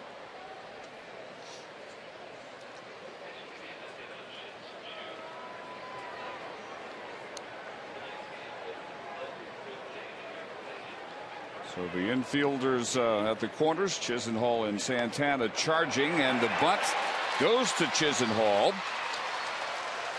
And the only play he had was at first base. So Elvis with his 16th sacrifice of the year, top 3 in the majors, sends Chavez to 3rd, Kinsler to 2nd with 1 out for Josh Hamilton. You really couldn't roll the ball with your hand to get a sacrifice bunt better than that. He went on 2nd and 3rd, bunted hard enough so the pitcher can't field it, make the 3rd baseman field it, and unless the wheel plays on, you got an automatic sacrifice. Josh Hamilton has flied to left, reached on the fielder's choice, and with first base open, he will be walked, as Carmona will instead take his chances with Michael Young. Well, it's a percentage move. You set up a double play. I don't think in any way Cleveland is saying we don't fear Michael Young. But Maniac is playing the percentages and hoping he can get a hard ground ball and double play. I like the pitch tracker on this intentional walk.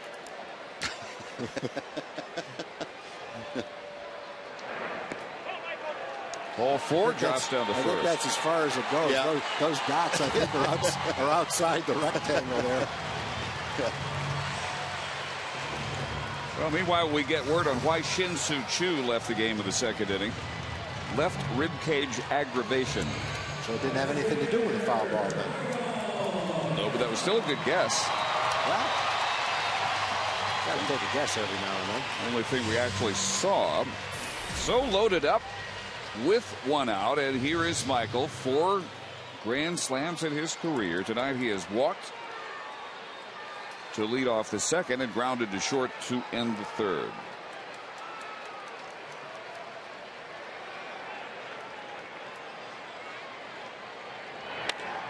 Belted to left field. Base hit. Chavez comes home. Kinsler comes home. Here comes Hamilton all the way from first. And the Rangers lead it 4-0.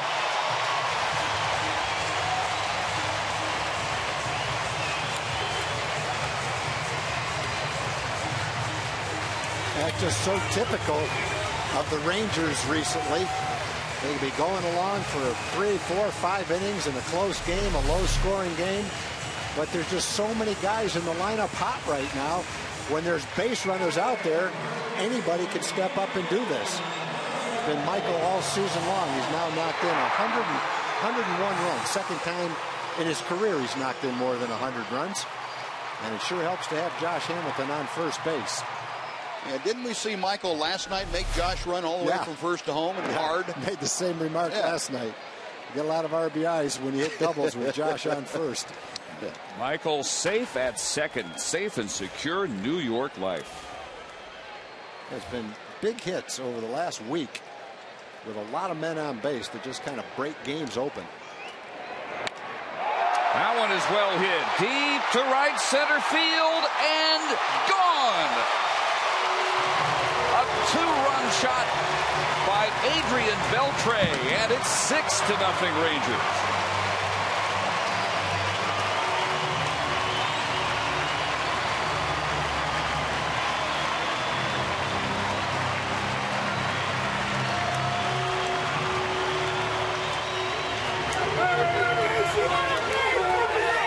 Hey, 2 minutes ago, you're sitting in a 1-0 game midway through the game.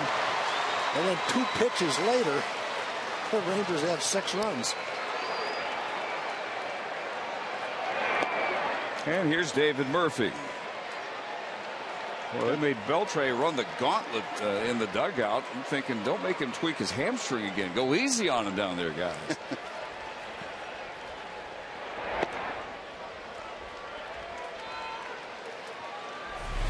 Listen to the crowd enjoying this shot.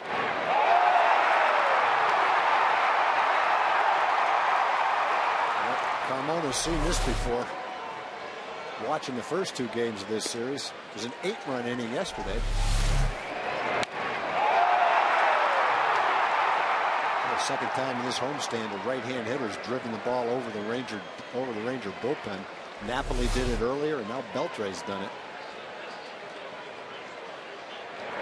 409 feet. Run number 25, and here was the rather rough greeting back in the dugout.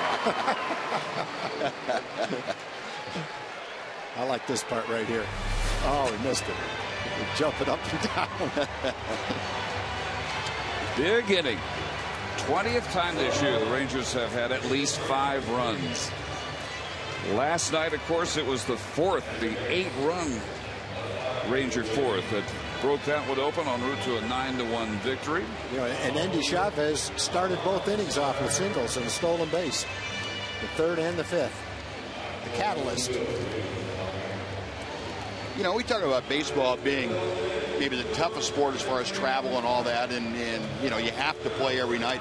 Great thing about it, when things are going well like they are right now for the Rangers, you get to celebrate every night. And that is a lot of fun. You know, guys, when you have a bunch of guys swinging the bat well, you know, you're giving high fives all the time, and pitchers are doing their job, and everybody's happy, and it makes coming to the ballpark such a thrill. I don't care if you have to go 3 times a day. Well, there are about 40,000 here tonight that are having a good time, that's for sure. And 3 announcers right here having a pretty good time, too. I've found we sure sound a lot better when the team's winning.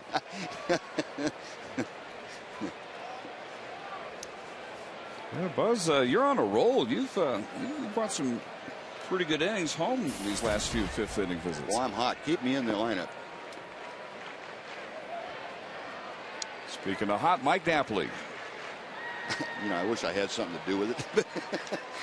I'm just sitting back like y'all and enjoying it.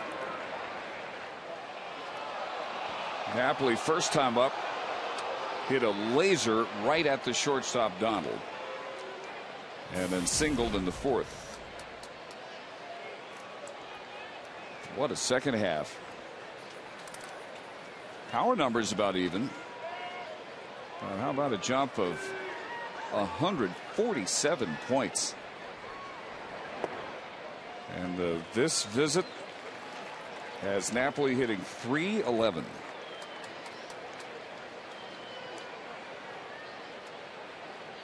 That's a 22-point rise in just his last 9 games. All smiles down there. Alexio Gondo should be smiling. Now he's got a nice 6-run pad when he goes back out, and when he does, he'll work on his streak of 11 straight Indians retired. Cleveland had their shot in the second. 2 walks. They loaded the bases. He came back to strike out Lonnie Chisenhall and Lou Marson.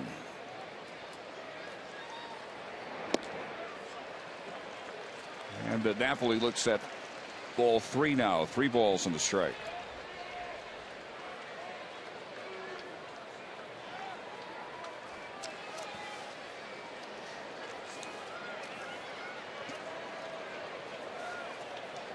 Like the 8th Ranger to hit here in the 5th.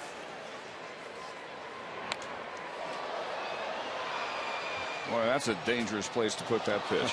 I'll say. Rafael Perez begins to throw the Indian pen.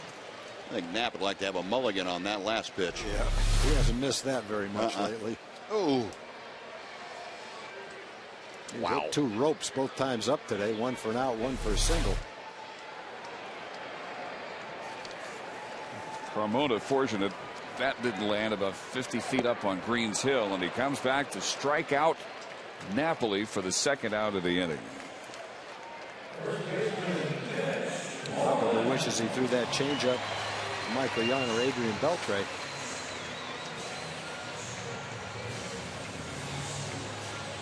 Third strikeout on the night. And as the Rangers bat around here, Mitch Moreland 0 for 2. Pitch count will reach 90 on the first pitch here to Mitch. A combined 171 pitches by Carmona and Ogando tonight. Still not done in the 5th inning. Yeah, Ogando's pitch count's fine now after that 39 pitch inning. Yeah. He's been getting through the innings quickly. Took him 52 to work through the first 2 innings and 29 to work through the next 3. I know.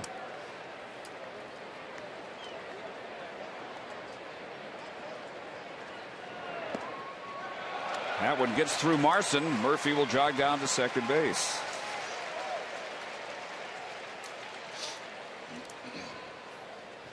Plus, as you watched Ogando struggle and then suddenly get it locked in, are we looking at a mechanical adjustment or just a mental refocusing? Well, to what I see, David, it's partly mechanical because as you wear on during a season, your mechanics automatically change. Your balance isn't quite as good. If your legs aren't as strong, your balance isn't quite as good. So you have to figure out a way to take less stress off the lower part of your body. Left field. And Shelley Duncan puts away out number 3. Can you finish your thought in 10 seconds? And the other part's mental. How's that? There you go. The other half is 1/3 mental. That's right. Rangers get 5 in the 5th. Bases clearing double by Michael Young. And a 2-run home run by Adrian Beltre.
6. All Rangers over the Indians 6-0. Dave and Tom found a new group out here at the ballpark. These are the Texas Maniacs, group of high school kids from Mansfield. Blake is the ringleader. Blake, what is this all about? It's about us here. We're supporting our Rangers right here, hoping for another World Series appearance.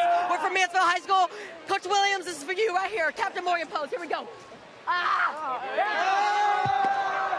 right, a little late, but on time. Very good. Way to go, guys. Little group from Mansfield. There you go. Very nice. There we go, Dave. All right, Noxie. Top of the order.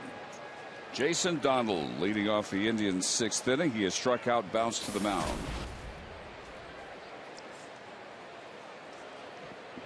Boy, how often do you see an inning with 5 runs scored on only 3 base hits? A couple of walks thrown in there, 1 intentional.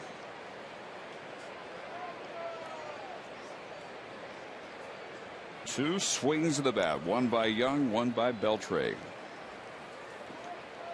Turning a 1-0 game into 6-0. And a big cut and a miss by Donald.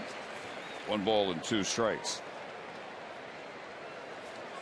11 in a row retired by Ogando since he walked Shelley Duncan back in the 2nd to load the bases.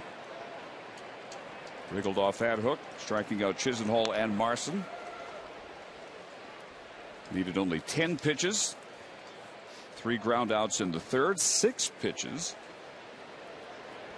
As he got the Indians in order in the 4th, and a 1-2-3 5th as Darren Oliver now up in the Ranger bullpen. It's been great for Ogando because he's been able to settle down, get his confidence back, relax, make his pitches. And pitching out of that jam, which has allowed him to pitch 4 more innings, could be huge over the last couple of weeks of the season. He's making his pitches now with slider and his fastball. 4th strikeout of the night. 39 pitch 2nd inning, and yet the Indians could not score. 39 pitches in the 2nd, 48 pitches in the other 4 innings. Almost 5 innings. Fewer pitches in the last 4 innings combined that he had in that 2nd inning. Indians that inning had a walk, a single, and a walk, and this will end that run of consecutive innings. Indians retired as Jason KIPNIS singles.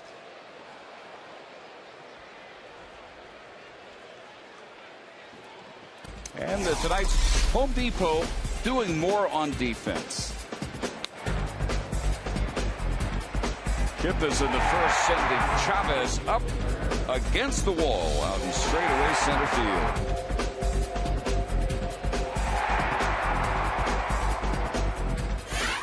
Race back.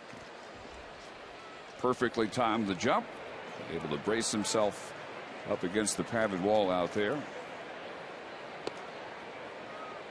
And now with KIPNIS aboard with the base hit, just the 2nd allowed by Ogando. Here is Carrera batting for the 2nd time after replacing Shin-Soo Choo in right field. With again what we were told was an aggravation of an injury in his left rib cage.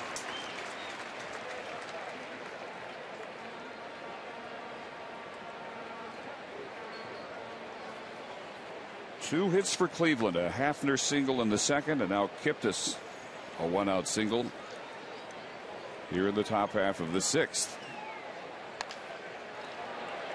And Kinsler makes the tag for out number 1 to first to complete a double play. 2nd straight night, a base runner's run right into a double play. That's just bad base running right there. Thank you very much. A 10-pitch inning for Ogando.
Time for our Sonic Slam inning, brought to you by Sonic.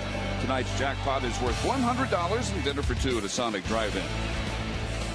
Rangers tonight hitting for Shirley Williams from Waxahachie. If a Ranger hits a grand slam during this inning, Shirley Williams from Waxahachie will win $25,000. You could register at any participating Sonic restaurant. Andy Chavez set to lead off the Rangers' sixth. He led off the fifth, reached on an infield single, and sparked a 5-run, 3-hit, 3-walk fifth inning. Dave, I should distinguish between the double plays last night and the last double play. This was sharply grounded to Donald. You know, last night the bases were loaded, and when the base runner at first was tagged out and then the throw went to first, the inning was over and no run scored. If that runner had stopped, then Ian would have to have thrown to first base to get one out, in which case a run would have scored because it wouldn't have been a force out. This is a lot different today because there's only 2 runners on, and that's going to be a double play anyway. Ian could have thrown to second for the double play. The runner could have stopped. He could have thrown to first, and then they could have gotten him in a rundown, and it wouldn't have made any difference. So it's not quite the same tonight as it was last night, as only 1 base runner. But with the bases loaded in that situation and 1 out, if the runner stops, you pick up a run. With nobody on base, it really doesn't make that much difference.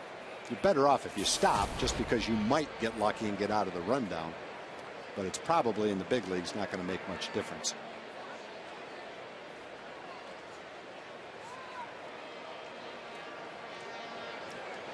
A ball and a strike to Kinsler.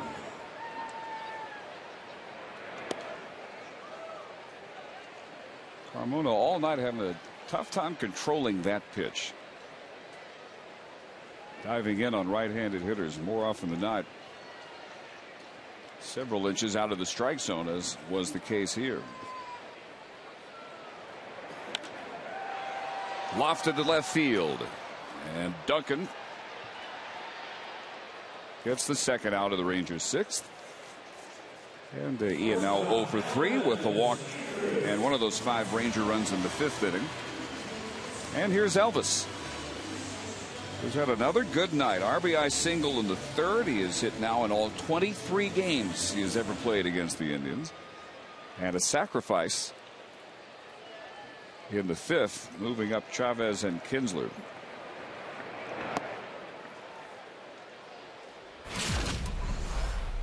Our Ford leaderboard for tonight.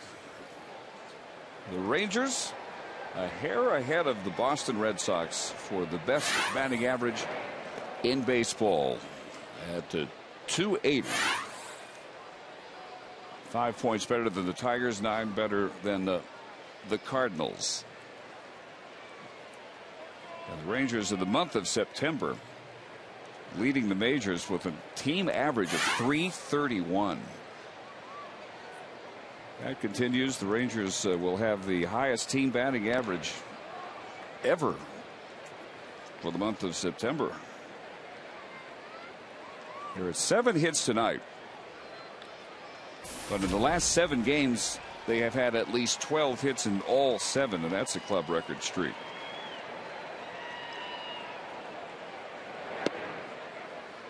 The 2-1 pitch to Elvis. Right there at the knees. Good 92-mile-an-hour sinking fastball, and it's 2-2.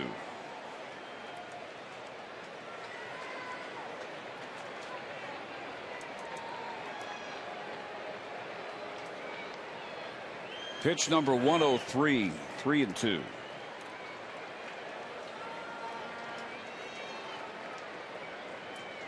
the Rangers trying to win for the 5th time in the last 6 games, improved to 9-4 for the month of September, and pick up a half game on the Angels. They open a series tomorrow at Baltimore. One hopper, third base, Chisenhall. And a 1-2-3 6th inning turned in by Fausto Carmona. We go to the 7th, 6-0 Rangers.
Fox Sports Southwest is brought to you by your Texas Ford dealers. Check out the Ford F-150 and drive one. Ford is the best in Texas. 44,242 near capacity. Big walk-up crowd again tonight here at the ballpark. Send the Rangers on their way west. A 6-0 lead. Alexi Ogando went 6 innings of 2-hit shutout ball. He struck out 4, walked 2, and our Verizon call to the bullpen brings in Darren Oliver, working for the first time in 8 days. Yeah, one thing that's really nice for the bullpen as you come down to the last 2 weeks in a pennant race is all the guys in the bullpen, all the regular guys are well rested. Darren's well rested. Adams, Wahara, Felice. All the guys have had plenty of rest out there. A lot of times in this kind of a pennant race, that's not the case. But the way the games have gone, there really haven't been many save opportunities. They've been one-sided games. And with all the extra guys in September, you haven't needed to use the regular guys all the time. It seems as if Neftali Feliz has been stuck on 26 saves for about a month. It's nowhere near a month, but. Well, there was a stretch, I'm not sure when it was, 3 or 4 days ago, where there was only 1 save opportunity in 16 games. It's probably over 20 now. There just haven't been many save opportunities. This series has been 9-1 and 10-4 at 6-0 right now. A little roller foul by Carlos Santana. He led off the second, drawing one of only 2 walks issued by Ogando. The other was that inning to Shelley Duncan, and that loaded the bases. And then Ogando got everything locked in. Struck out Chisenhall and Marson to lead them loaded. Retired 12 in a row before the 1-out single by KIPNIS in the 6th. The last pitch he threw turned into the 4-3 double play.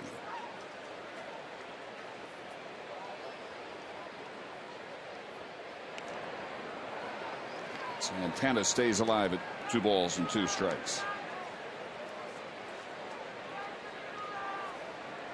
Oliver in his last 7 games has worked 5 2/3 scoreless innings. In fact, 20 of his last 21 outings have been scoreless. In that span, 2 earned runs in 16 in the 3rd innings. That one into the left field corner. One hops the wall right off the picture of Tom Vandergriff. Into second base is Santana. Wow. That throw is just in case you're not hustling. You better be careful. He threw that ball from the wall at the 354 sign on a line right on top of second base. Watch this throw. It's not a high fly either. That's a line throw right on the bag. Mercy. So if Santana thought that was going to be an easy double and he trotted into second, he would have been out. But he hustled all the way and he beat the throw, but he had to slide to get there. How about that? He put it right in Kinsler's glove, right off his hip. Incredible throw. Distance and accuracy.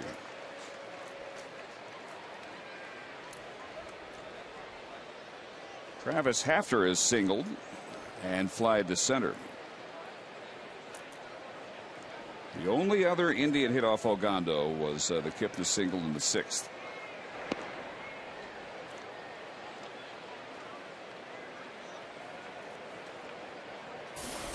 Ogando, barring a late inning collapse, will finally get his 13th win.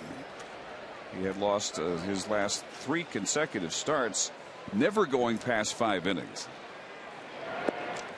So getting in 6 innings tonight. His longest outing since August 20th at Chicago, when he went 7 and allowed the White Sox 2 runs on 6 hits. After that, he went 4 innings against Boston, 2 2/3 against Tampa Bay, 1 inning at Tampa Bay in relief, and then 5 innings last time out against the A's. Hafner flies out to Chavez, and there's the first out of the Indians' 7th inning. And the Rangers captain kind of knocking off tonight. Taking a rest. Boy, if anybody deserves a rest, it is Rangers captain. Can you imagine night after night of 100, 105, 106 degrees? Oh, this is horse heaven. 75 degrees when we started. And now showing 70 degrees. The guy next to him's not paying any attention to him. Oh, the captain's in her seat. Yeah, he says, you want something, give me some money.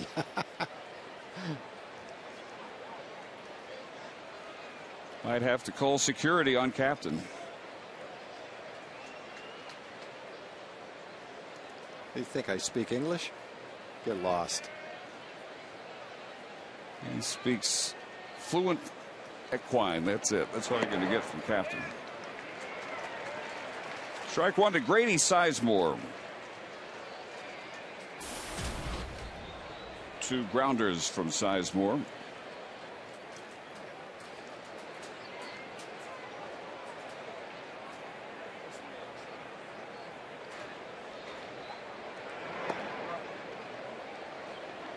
Outside with that curveball, 1 ball and 1 strike.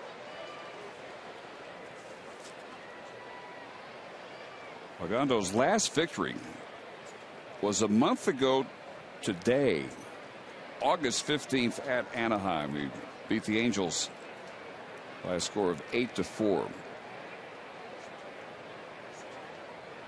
In his last 5 outings, never able to get that 13th victory.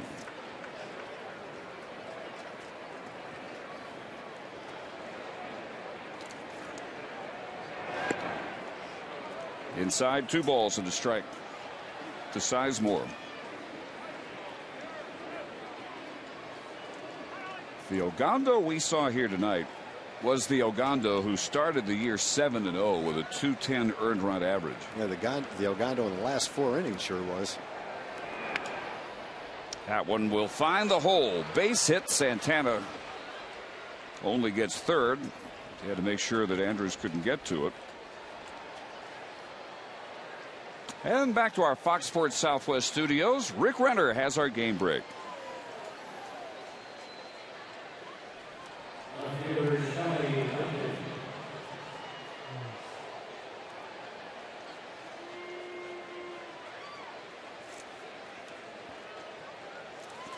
The Red Sox Nation is sweating it right now. They've got a 3-game lead, but Tampa Bay's beat them 4 straight times. There's 3 more left in that series, and the Red Sox can't hit Tampa Bay pitching.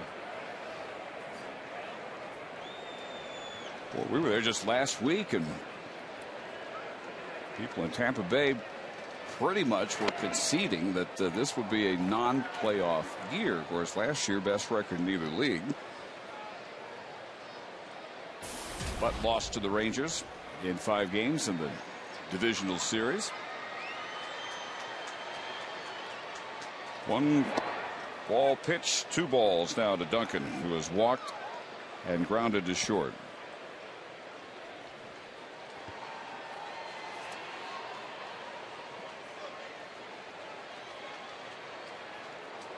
The Rays a chance to get within 3 games of Boston if they hang on. Little pop fly, and Chavez can't get there. Man. Perfectly placed to bring Santana home and end the shutout and make it 6-1.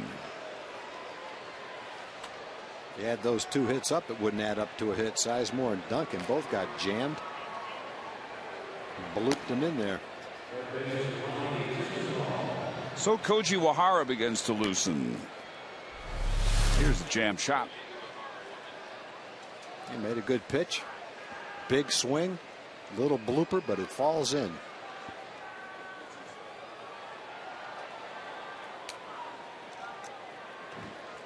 Classic Texas leaguer out there, and after a visit by Mike Maddox, Oliver with 1 out, a run in, has Sizemore at second. Duncan now at first after his 35th run batted in. And here's Lonnie Chisenhall, who was struck out and grounded to first.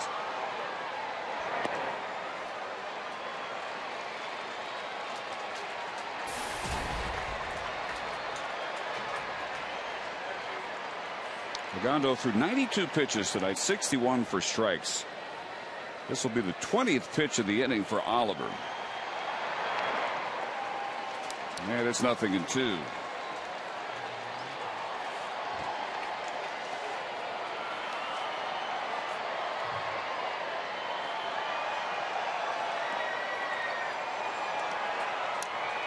No wave party. Chuck Morgan's latest brainstorm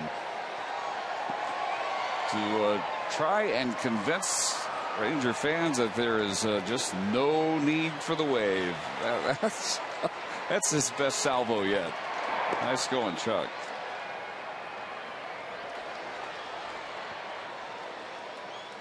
He's got Annette Funicello and who would that be? Frankie Avalon. James Dare. Frankie Avalon, yeah. Enlisted in his crusade.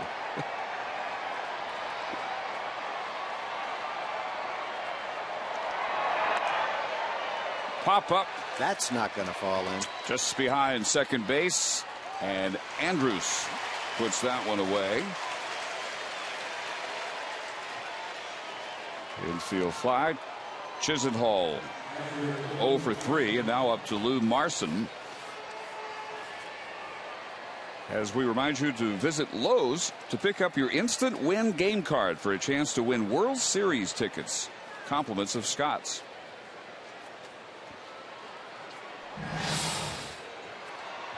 Marson has struck out and fly to right. And the first pitch here grounded to Kinsler. And that does it for the Indians' 7th. They end the shutout. They get a run on 3 base hits. They leave 2. Stretch time at the ballpark. It's 6-1.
Baseball leagues in your community. If you'd like to learn more about Chevy Youth Baseball programs, go to youthsportswire.com. Youth well represented tonight. Well, this great crowd of 44,242. And Fausto Carmona's night is done as he gives way to the lefty Rafael Perez. Good season for Perez. The Indians have some good arms out in their bullpen. One of the reasons that they've had a solid season this year has been their bullpen. And Perez has been a pretty good setup man the last few years. He's having a good season. Tony Sipp is another left-hander in their bullpen. He's having a nice season. Vinny Pestano's having a good season. Chris Perez having a good season. Good arms out in the bullpen. Joe Smith, another one of their very solid setup guys.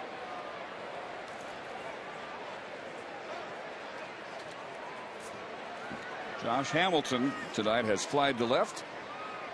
Grounded into a fielder's choice, and last time up intentionally walked, and he sends this one way up and out of here.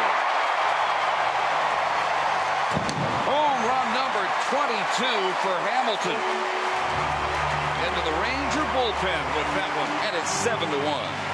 Better watch out. The home runs are starting to ring off Josh's bat. 3 straight nights he's gone deep.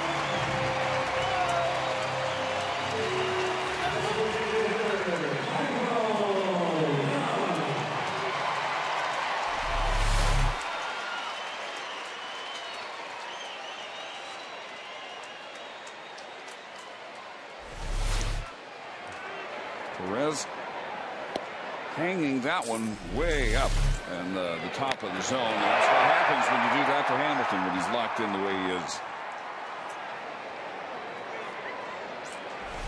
Bounce right from the bullpen over the railings into the lower porch. And a 7-1 lead now as Michael Young hits that one pretty hard, but right at Carrera out in right field.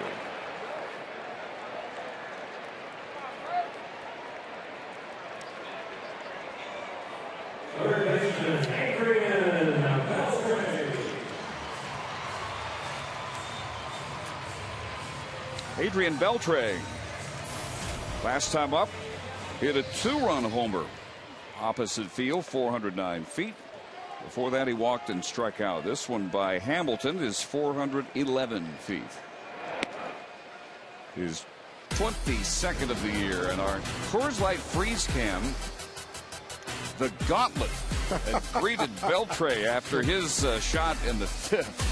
Adrian's goal is to get through the gauntlet without anyone touching his head. That's why he tries to keep his helmet on. But someone took the helmet off and someone got a slap on the head. And also nice that he didn't slip and do something else to his hamstring. No kidding.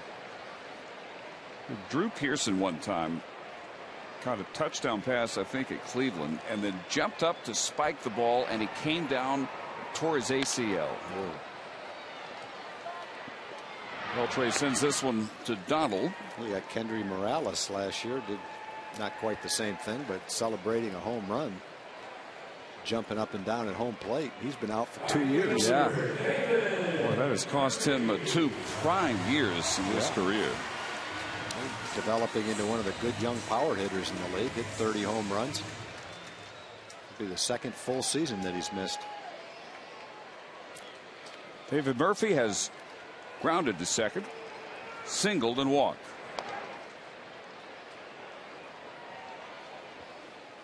And for Murphy now, he has hit in 16 of his last 18 games. Right around a 400 clip.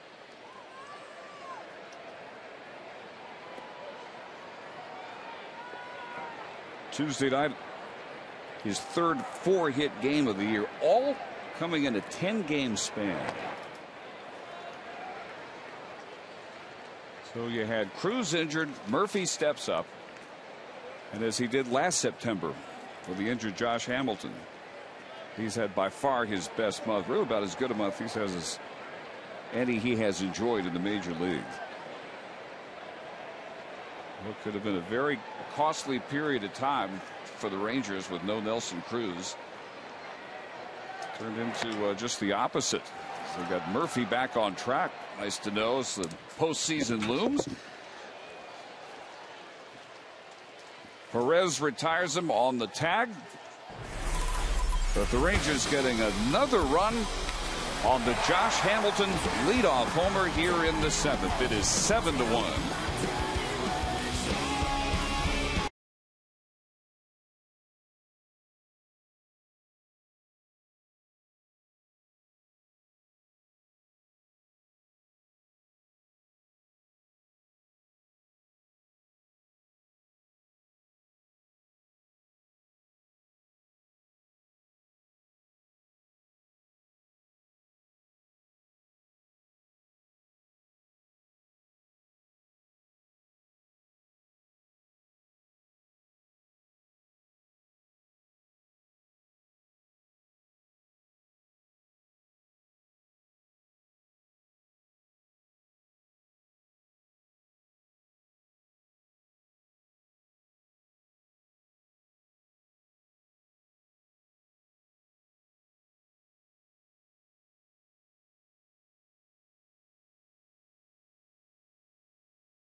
head into the top of the 8th. In the 8th inning, in fact, last night, Nelson Cruz made his first appearance since coming off the DL, and he noticed and appreciated the warm applause he got from the fans. Yeah, it was good. I mean, the reception was good. It was nice, you know. Hopefully, it's different, you know, go out there and pinch hit. They go out there and have your time, you know, take at least 4 at-bats, you know, to relax and don't try to do everything in 1 at-bat. So hopefully I get more at-bats the next few games. Cruz said he was a little nervous when he came in to pinch hit, but the good news is he's feeling totally healthy, he said. Back to you, Dave. Yeah, Leslie, that is very good news. 8th inning, Mike Adams working to the top of the order. Donald and KIPNIS and Carrera. As you see the numbers for Mike. He has retired 28 of the last 31 batters he's faced over his last 10 games. 13 strikeouts in 9 2/3 innings. Donald has struck out twice and grounded to the pitcher.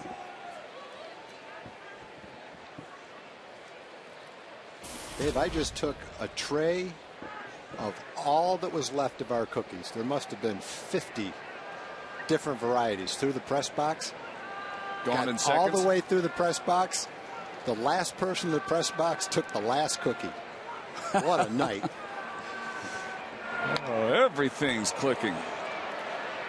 Deep drive here, and it is off the wall. And Jason Donald has a leadoff double.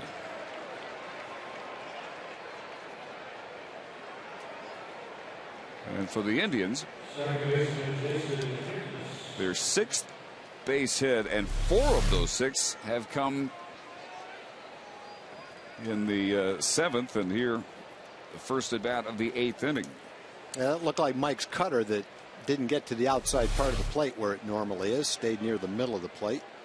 And Donald had a good swing at it. Salvages his night with a 1 for 4. Jason KIPNIS 1 for 3 back in the first. He sent Chavez to the wall, made a fine running catch. Since then, a grounder to second and a base hit.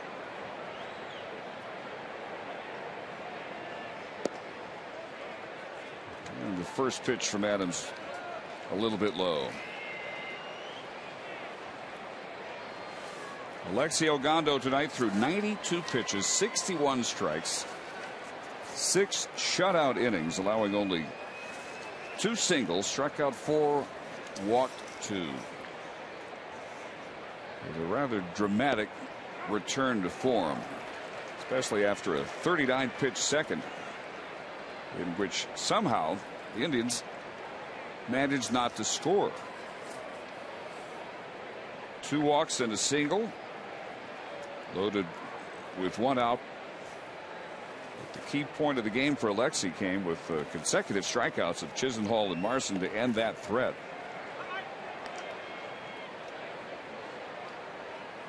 He would go on to retire 12 straight before the KIPNIS hit in the 6th inning. Darren Oliver an inning, allowing a run on 3 base hits. Now here in the 8th, well-rested Mike Adams. It's that strike right on the black, outside corner at the knees, and it's 2-2.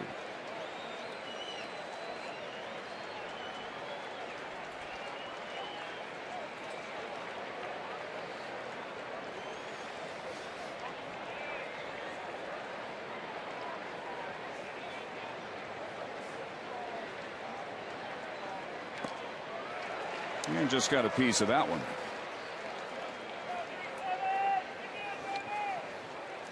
Red Sox batting in the bottom of the 9th at Fenway Park, trailing Tampa Bay 9-1. And the Rays would pick up a game in the wild card standings and would be only 3 back of Boston, with a couple of weeks still to go in the season for them to try and catch the stumbling Red Sox, who are about to lose for the 9th time in their last 11 games. This would be the 8th win in the last 11 for the Rays.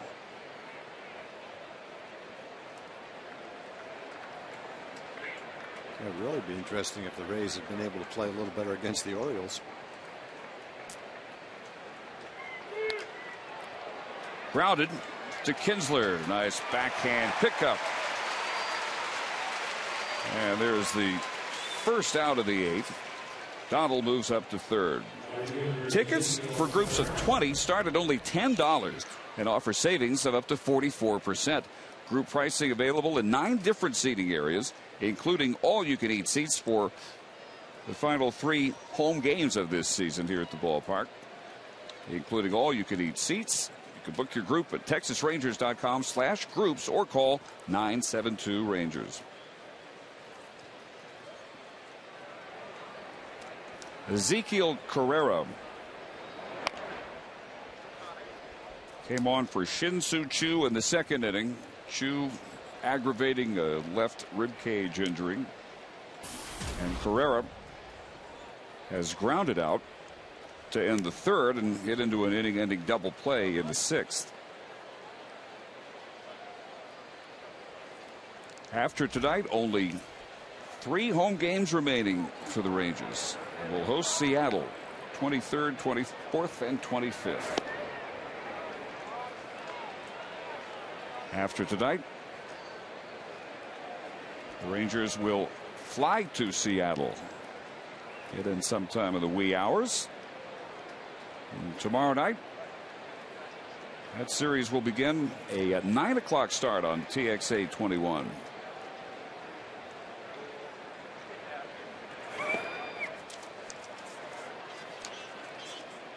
And the first game of that series tomorrow, it'll be C.J. Wilson going for his 17th win, 16-6. ERA is down to 3.01. And the former Ranger first-round pick, Blake Bevan, will get the start for the Mariners.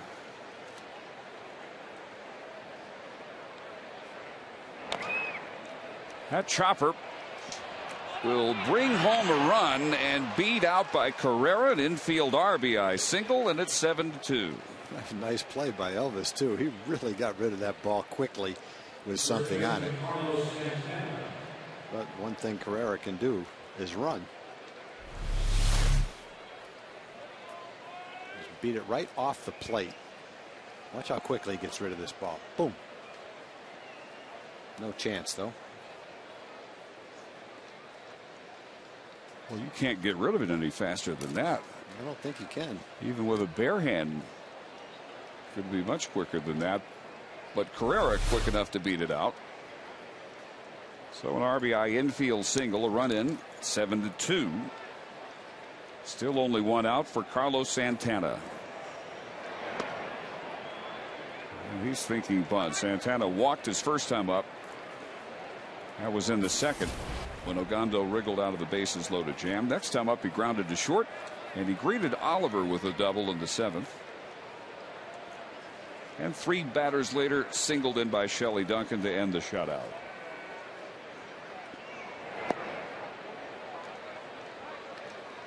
Adams again just missing. 15 pitches, only 8 strikes so far for Mike.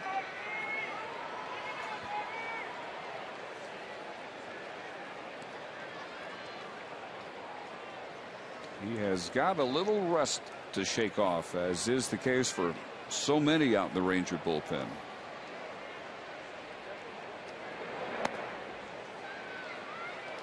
Behind Santana, 3-0.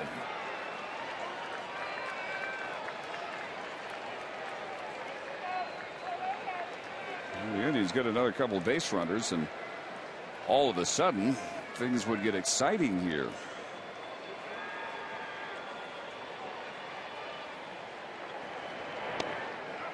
And Santana ready to toss the bat. He thought maybe that was outside, right on the edge, but it was a strike.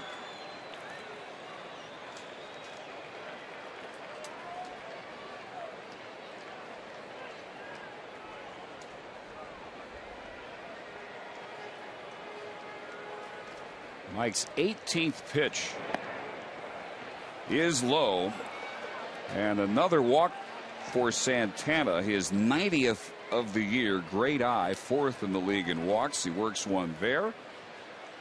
Carrera moves up to second. And Michael Gonzo begins to loosen up.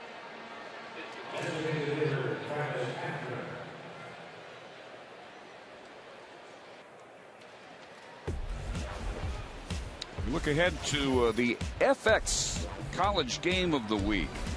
And the matchup is Saturday. Syracuse against USC. That is a 7 o'clock start Central Time. Saturday night, the FX Game of the Week. Brought to you by Russell Athletic.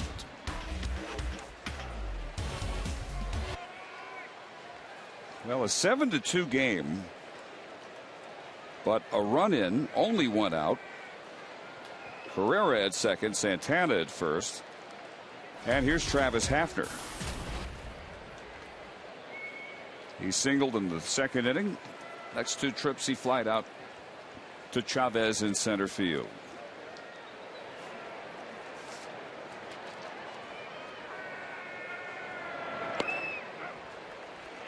And takes strike 1 down the middle.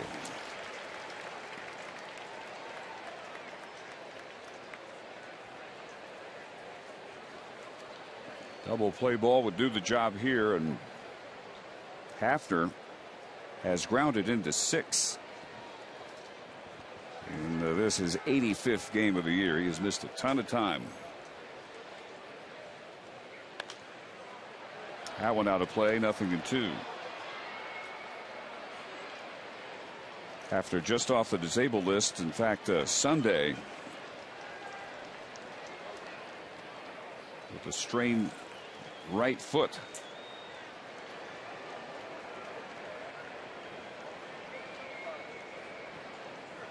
Well, it's all over in Boston. Red Sox got a run in the bottom of the 9th, but they lose 9-2 to Tampa Bay. A's now 3 back of the Sox in the wild card race. Hafner fights that one off.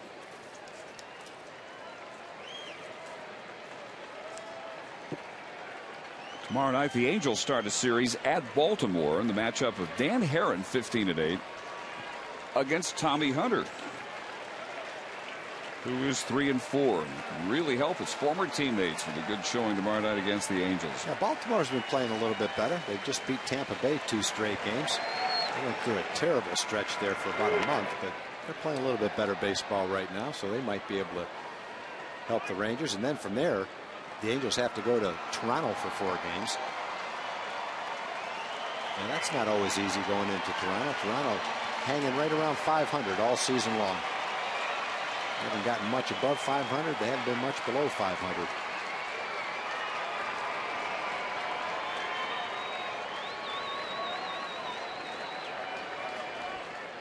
So Adams ready now for another 0-2 pitch to Hafner.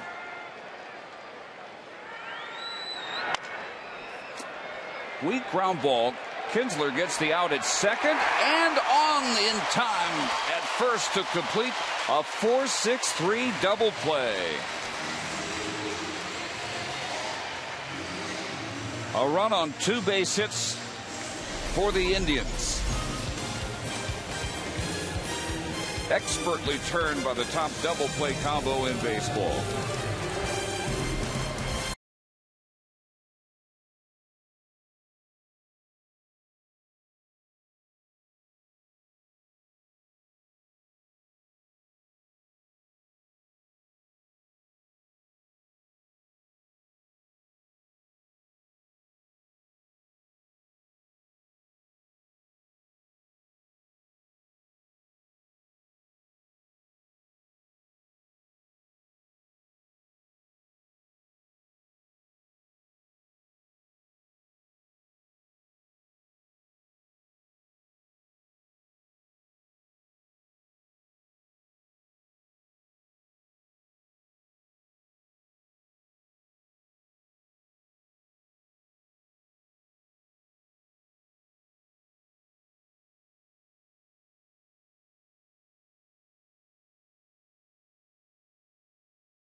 The 8-7-2 Rangers over the Indians. Time for the Ranger fan of the game. It has to be Lucas. We touched with him a couple nights ago. He's from Holland, guys. Believe it or not, big-time Ranger fan. How did that come about, Lucas? About 8-9 years ago, I visited the ballpark for the first time. Got excited by the crowd, by the game. Fell in love with the game. And you tell me you wake up at 2 a.m. in Holland to watch the Rangers? Yes, sir. And over in Holland, you are a police officer, so in case we ever need you, you're in our hand. Yes. You can help us out, right? There yes, we go. Sir. Here's the hat. Congratulations. Brought his girlfriend who doesn't speak much English. Yeah, a little bit. A little bit. Not. Hey, she understood that. Very good. Well, good day, mate. Congratulations. Yeah. Oh, he also has a tattoo. Show him. He's got Texas right there, number 17. A Ranger fan from Holland. Way to go, Lucas. And he gets another good day, mate. He's having a good time, boy. What a smile. All the way from the Netherlands. Zach Putnam, third Indian pitcher of the night. And he faces Napoli here. Putnam got into the first game of this series. 5th round draft pick in the 08 draft out of the University of Michigan. Up from Columbus day before yesterday, and that outing on Tuesday was his major league debut. Solid shot, base hit, a 2-hit night for Mike Napoli.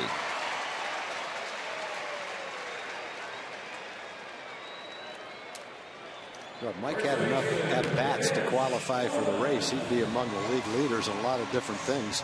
OPS would be one of them. Came into the game with a 1024 OPS. Is probably around 1026 right now. It just keeps going up every game.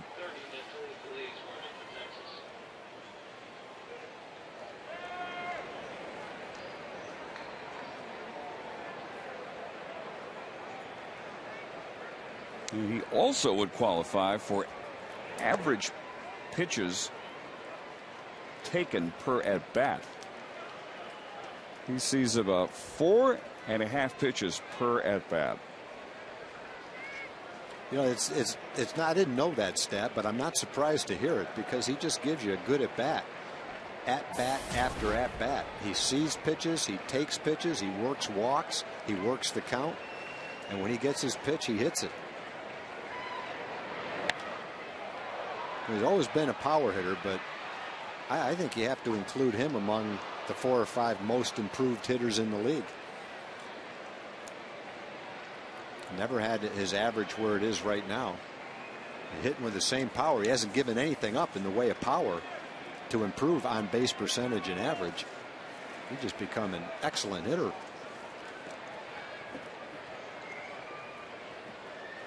Right along with that, he's having such a great year behind the plate. Ron Washington just can't compliment him enough about his knowledge of the league, knowledge of the game plan, but knows when to maybe vary the plan when it's called for on occasion. One of the best catchers' earned run averages in baseball all year. When was the last time we saw Wash on a jacket down there? As it is now registering 70 degrees. That thermometer up above the left center field stands. It was 75 degrees for our first pitch, 20 degrees cooler than last night. And Tuesday night we started 101 degrees. So, boy, how pleasant is that sign out there? April weather here in mid-September.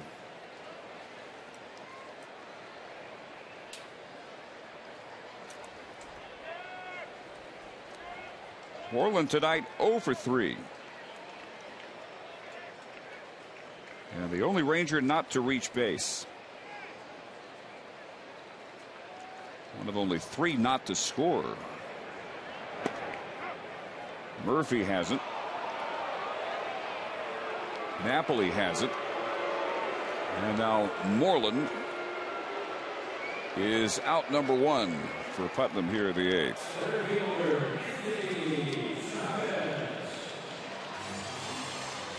Safeco Field tomorrow. 9 o'clock on TXA 21 at our Nissan pitching matchup. C.J. Wilson against Blake Bevan. And C.J. taking a 17-inning scoreless streak into that ball game over his last 2 starts. Sunday beat the A's. 8 innings, allowed just 5 singles, 1 walk, and 11 strikeouts. So Mariners will see C.J. at his best. The Rangers will see their former first-round pick Bevan, who pitched very well against them a couple of months ago out in Seattle. Chavez drills it right to Donald. And there is a very hard hit out number 2 of the Ranger 8th, and back to the top of the order now at Ian Kinsler.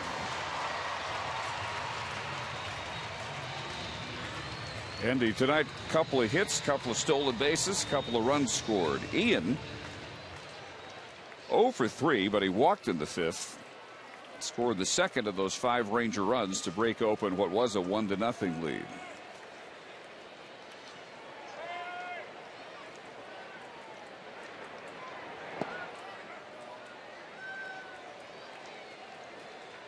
Rangers took the 6-0 lead into the 7th inning. And the Indians got a run off of Darren Oliver. A run off Mike Adams in the 8th. And in the Indian 9th inning, looking ahead, their 6, 7, and 8 hitters are due up. Sizemore, Duncan, and Chisenhall.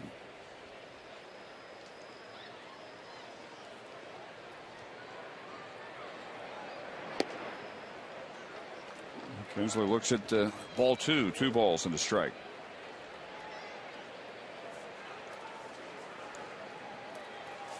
The rest of that series out in Seattle on Saturday. 6 o'clock start here on Fox Sports Southwest. Colby Lewis against Anthony Vasquez. High, deep drive, left field. Duncan makes the catch. And the Rangers fail to score on a hit. 1 man left. On to the 9th in a 7-2 ball game.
This is brought to you by your Texas Ford dealers. Check out the Ford F-150 and drive one.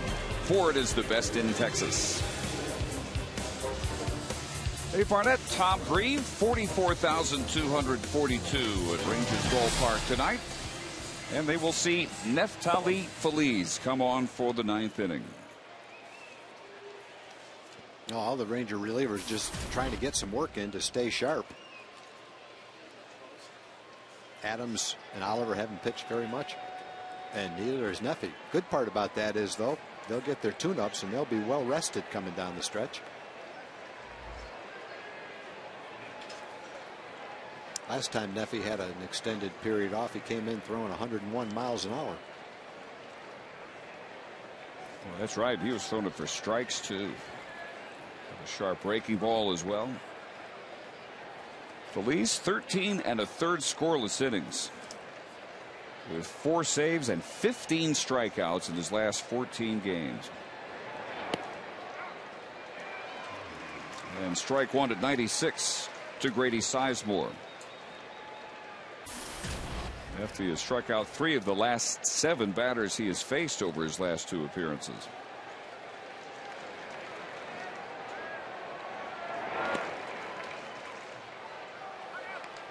In that 14-game span, opponents are just 3 for 42 against him. 0-71. 26 saves, 32 opportunities this year. That one blown past Sizemore, and it is 1-2.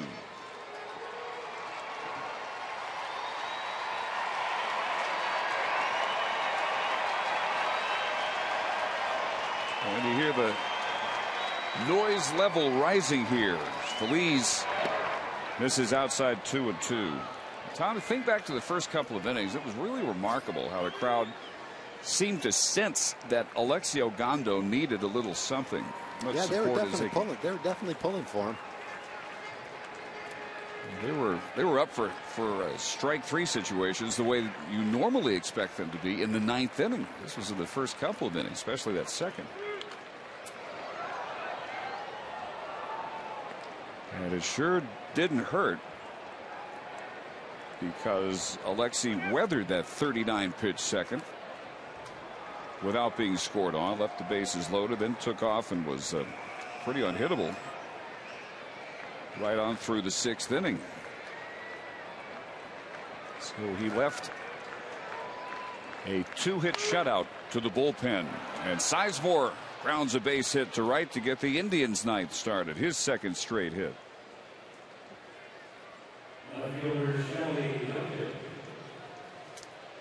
Oliver worked the 7th. A run on 3 hits. Adams in the 8th. A run on 2 hits and a walk. Shelley Duncan tonight has walked, grounded to short, and singled in a run. He brought home Carlos Santana with that run in the 7th to get Cleveland on the board.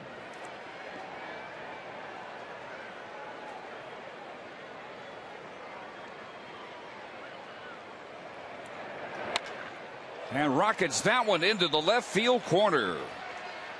Sizemore headed to 3rd, and Steve Smith throws up the brakes right there. Duncan has himself a double, and the Indians now, with nobody out in the 9th, have 2 in scoring position.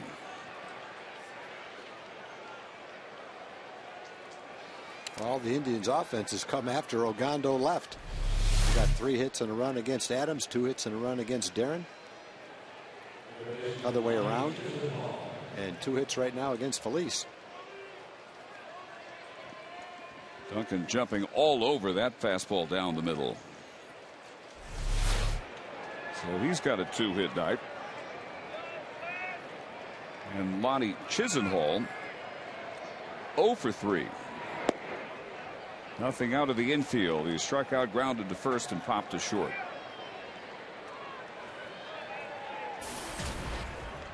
Hits are even now at 9 apiece. The Rangers have a 3-run double and a 2-run homer. 7 of the 9 hits by the Indians in the last 3 innings against the bullpen, as I said.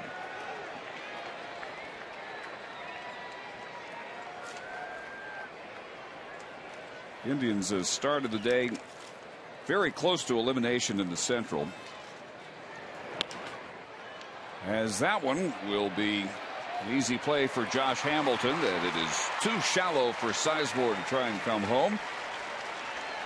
Chisenhall the first out here in the 9th. Tigers taking a 12-game winning streak into their game at Oakland, and the A's jumped on them with a 3 spot in the first, 1 in the second. A home run by Kurt Suzuki. David DeJesus hit his 9th of the year in the first. And the A's leading Max Scherzer 4-0. That 12-game winning streak has given them a 13.5-game lead in the Central.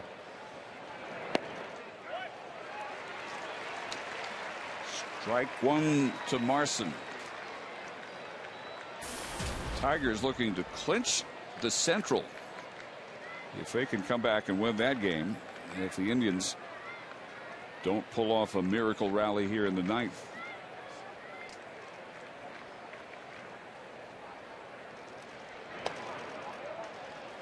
Napoli trying to frame that one a little bit too outside for Mike DeMuro. Ball with a strike. Marson this year 1 home run and hitting just 169 against right-handed pitching. He was struck out, fly to right, grounded to second.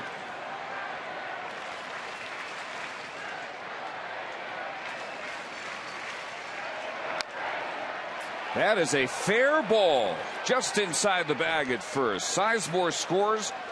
Duncan scores. A 2-run double by Lou Marson. And all of a sudden, it's a 3-run ball game, 7-4, as Mike Maddox quickly gets out to talk to Feliz. Fair by maybe a foot or so here. Fought that one off. Inside corner, inside out swing. He was just basically late on that swing. Not late enough to where it went foul, though.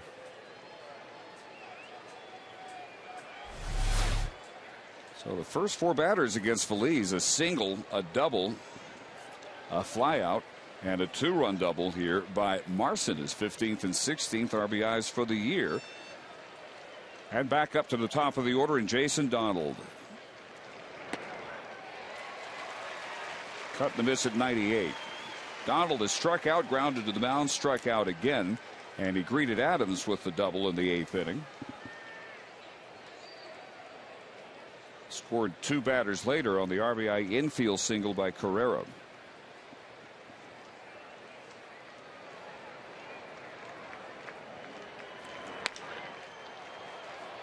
So we talked about Feliz. Opponents against him hitting just 3 for 42 in his last 14 outings.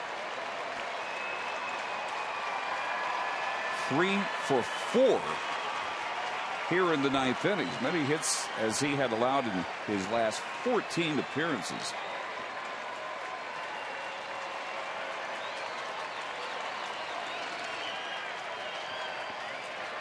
Up here, 0-2 on Donald, and he gets him fishing. There's the second out. That's where something other than the fastball comes in handy. We saw about 10 straight fastballs to the hitters before him and to him. And he just wasn't prepared for that breaking ball down in a way. Looking fastball, expecting a fastball, thought it was a fastball.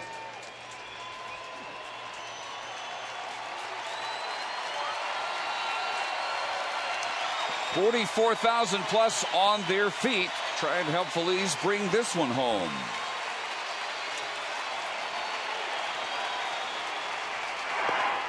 Big cut and a miss by Jason KIPNIS.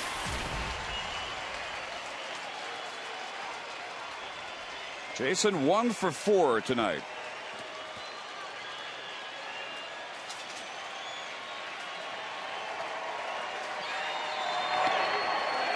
Good breaking ball there, and it's 0-2.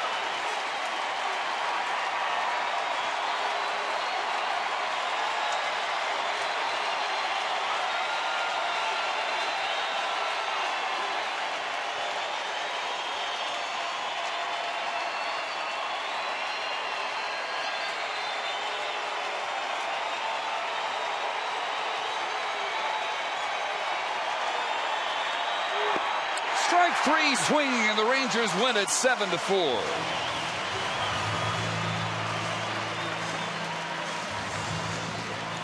Little bit of a rocky night for Feliz. He gives up 2 runs on 3 hits. but he finishes out the long-awaited 13th win of the year for Alexi Ogando. Now 13-8. Fausto Carmona falls to 6-15. 7 runs on 9 hits. No errors, 6 left for the Rangers. 4 runs on 10 hits, and there are 7 left for Cleveland. And here's how Feliz finished it up. Well, after the double, he started to mix in a breaking ball. Threw a couple of good ones. Got a strikeout at Donald. And that just makes his fastball look that much faster.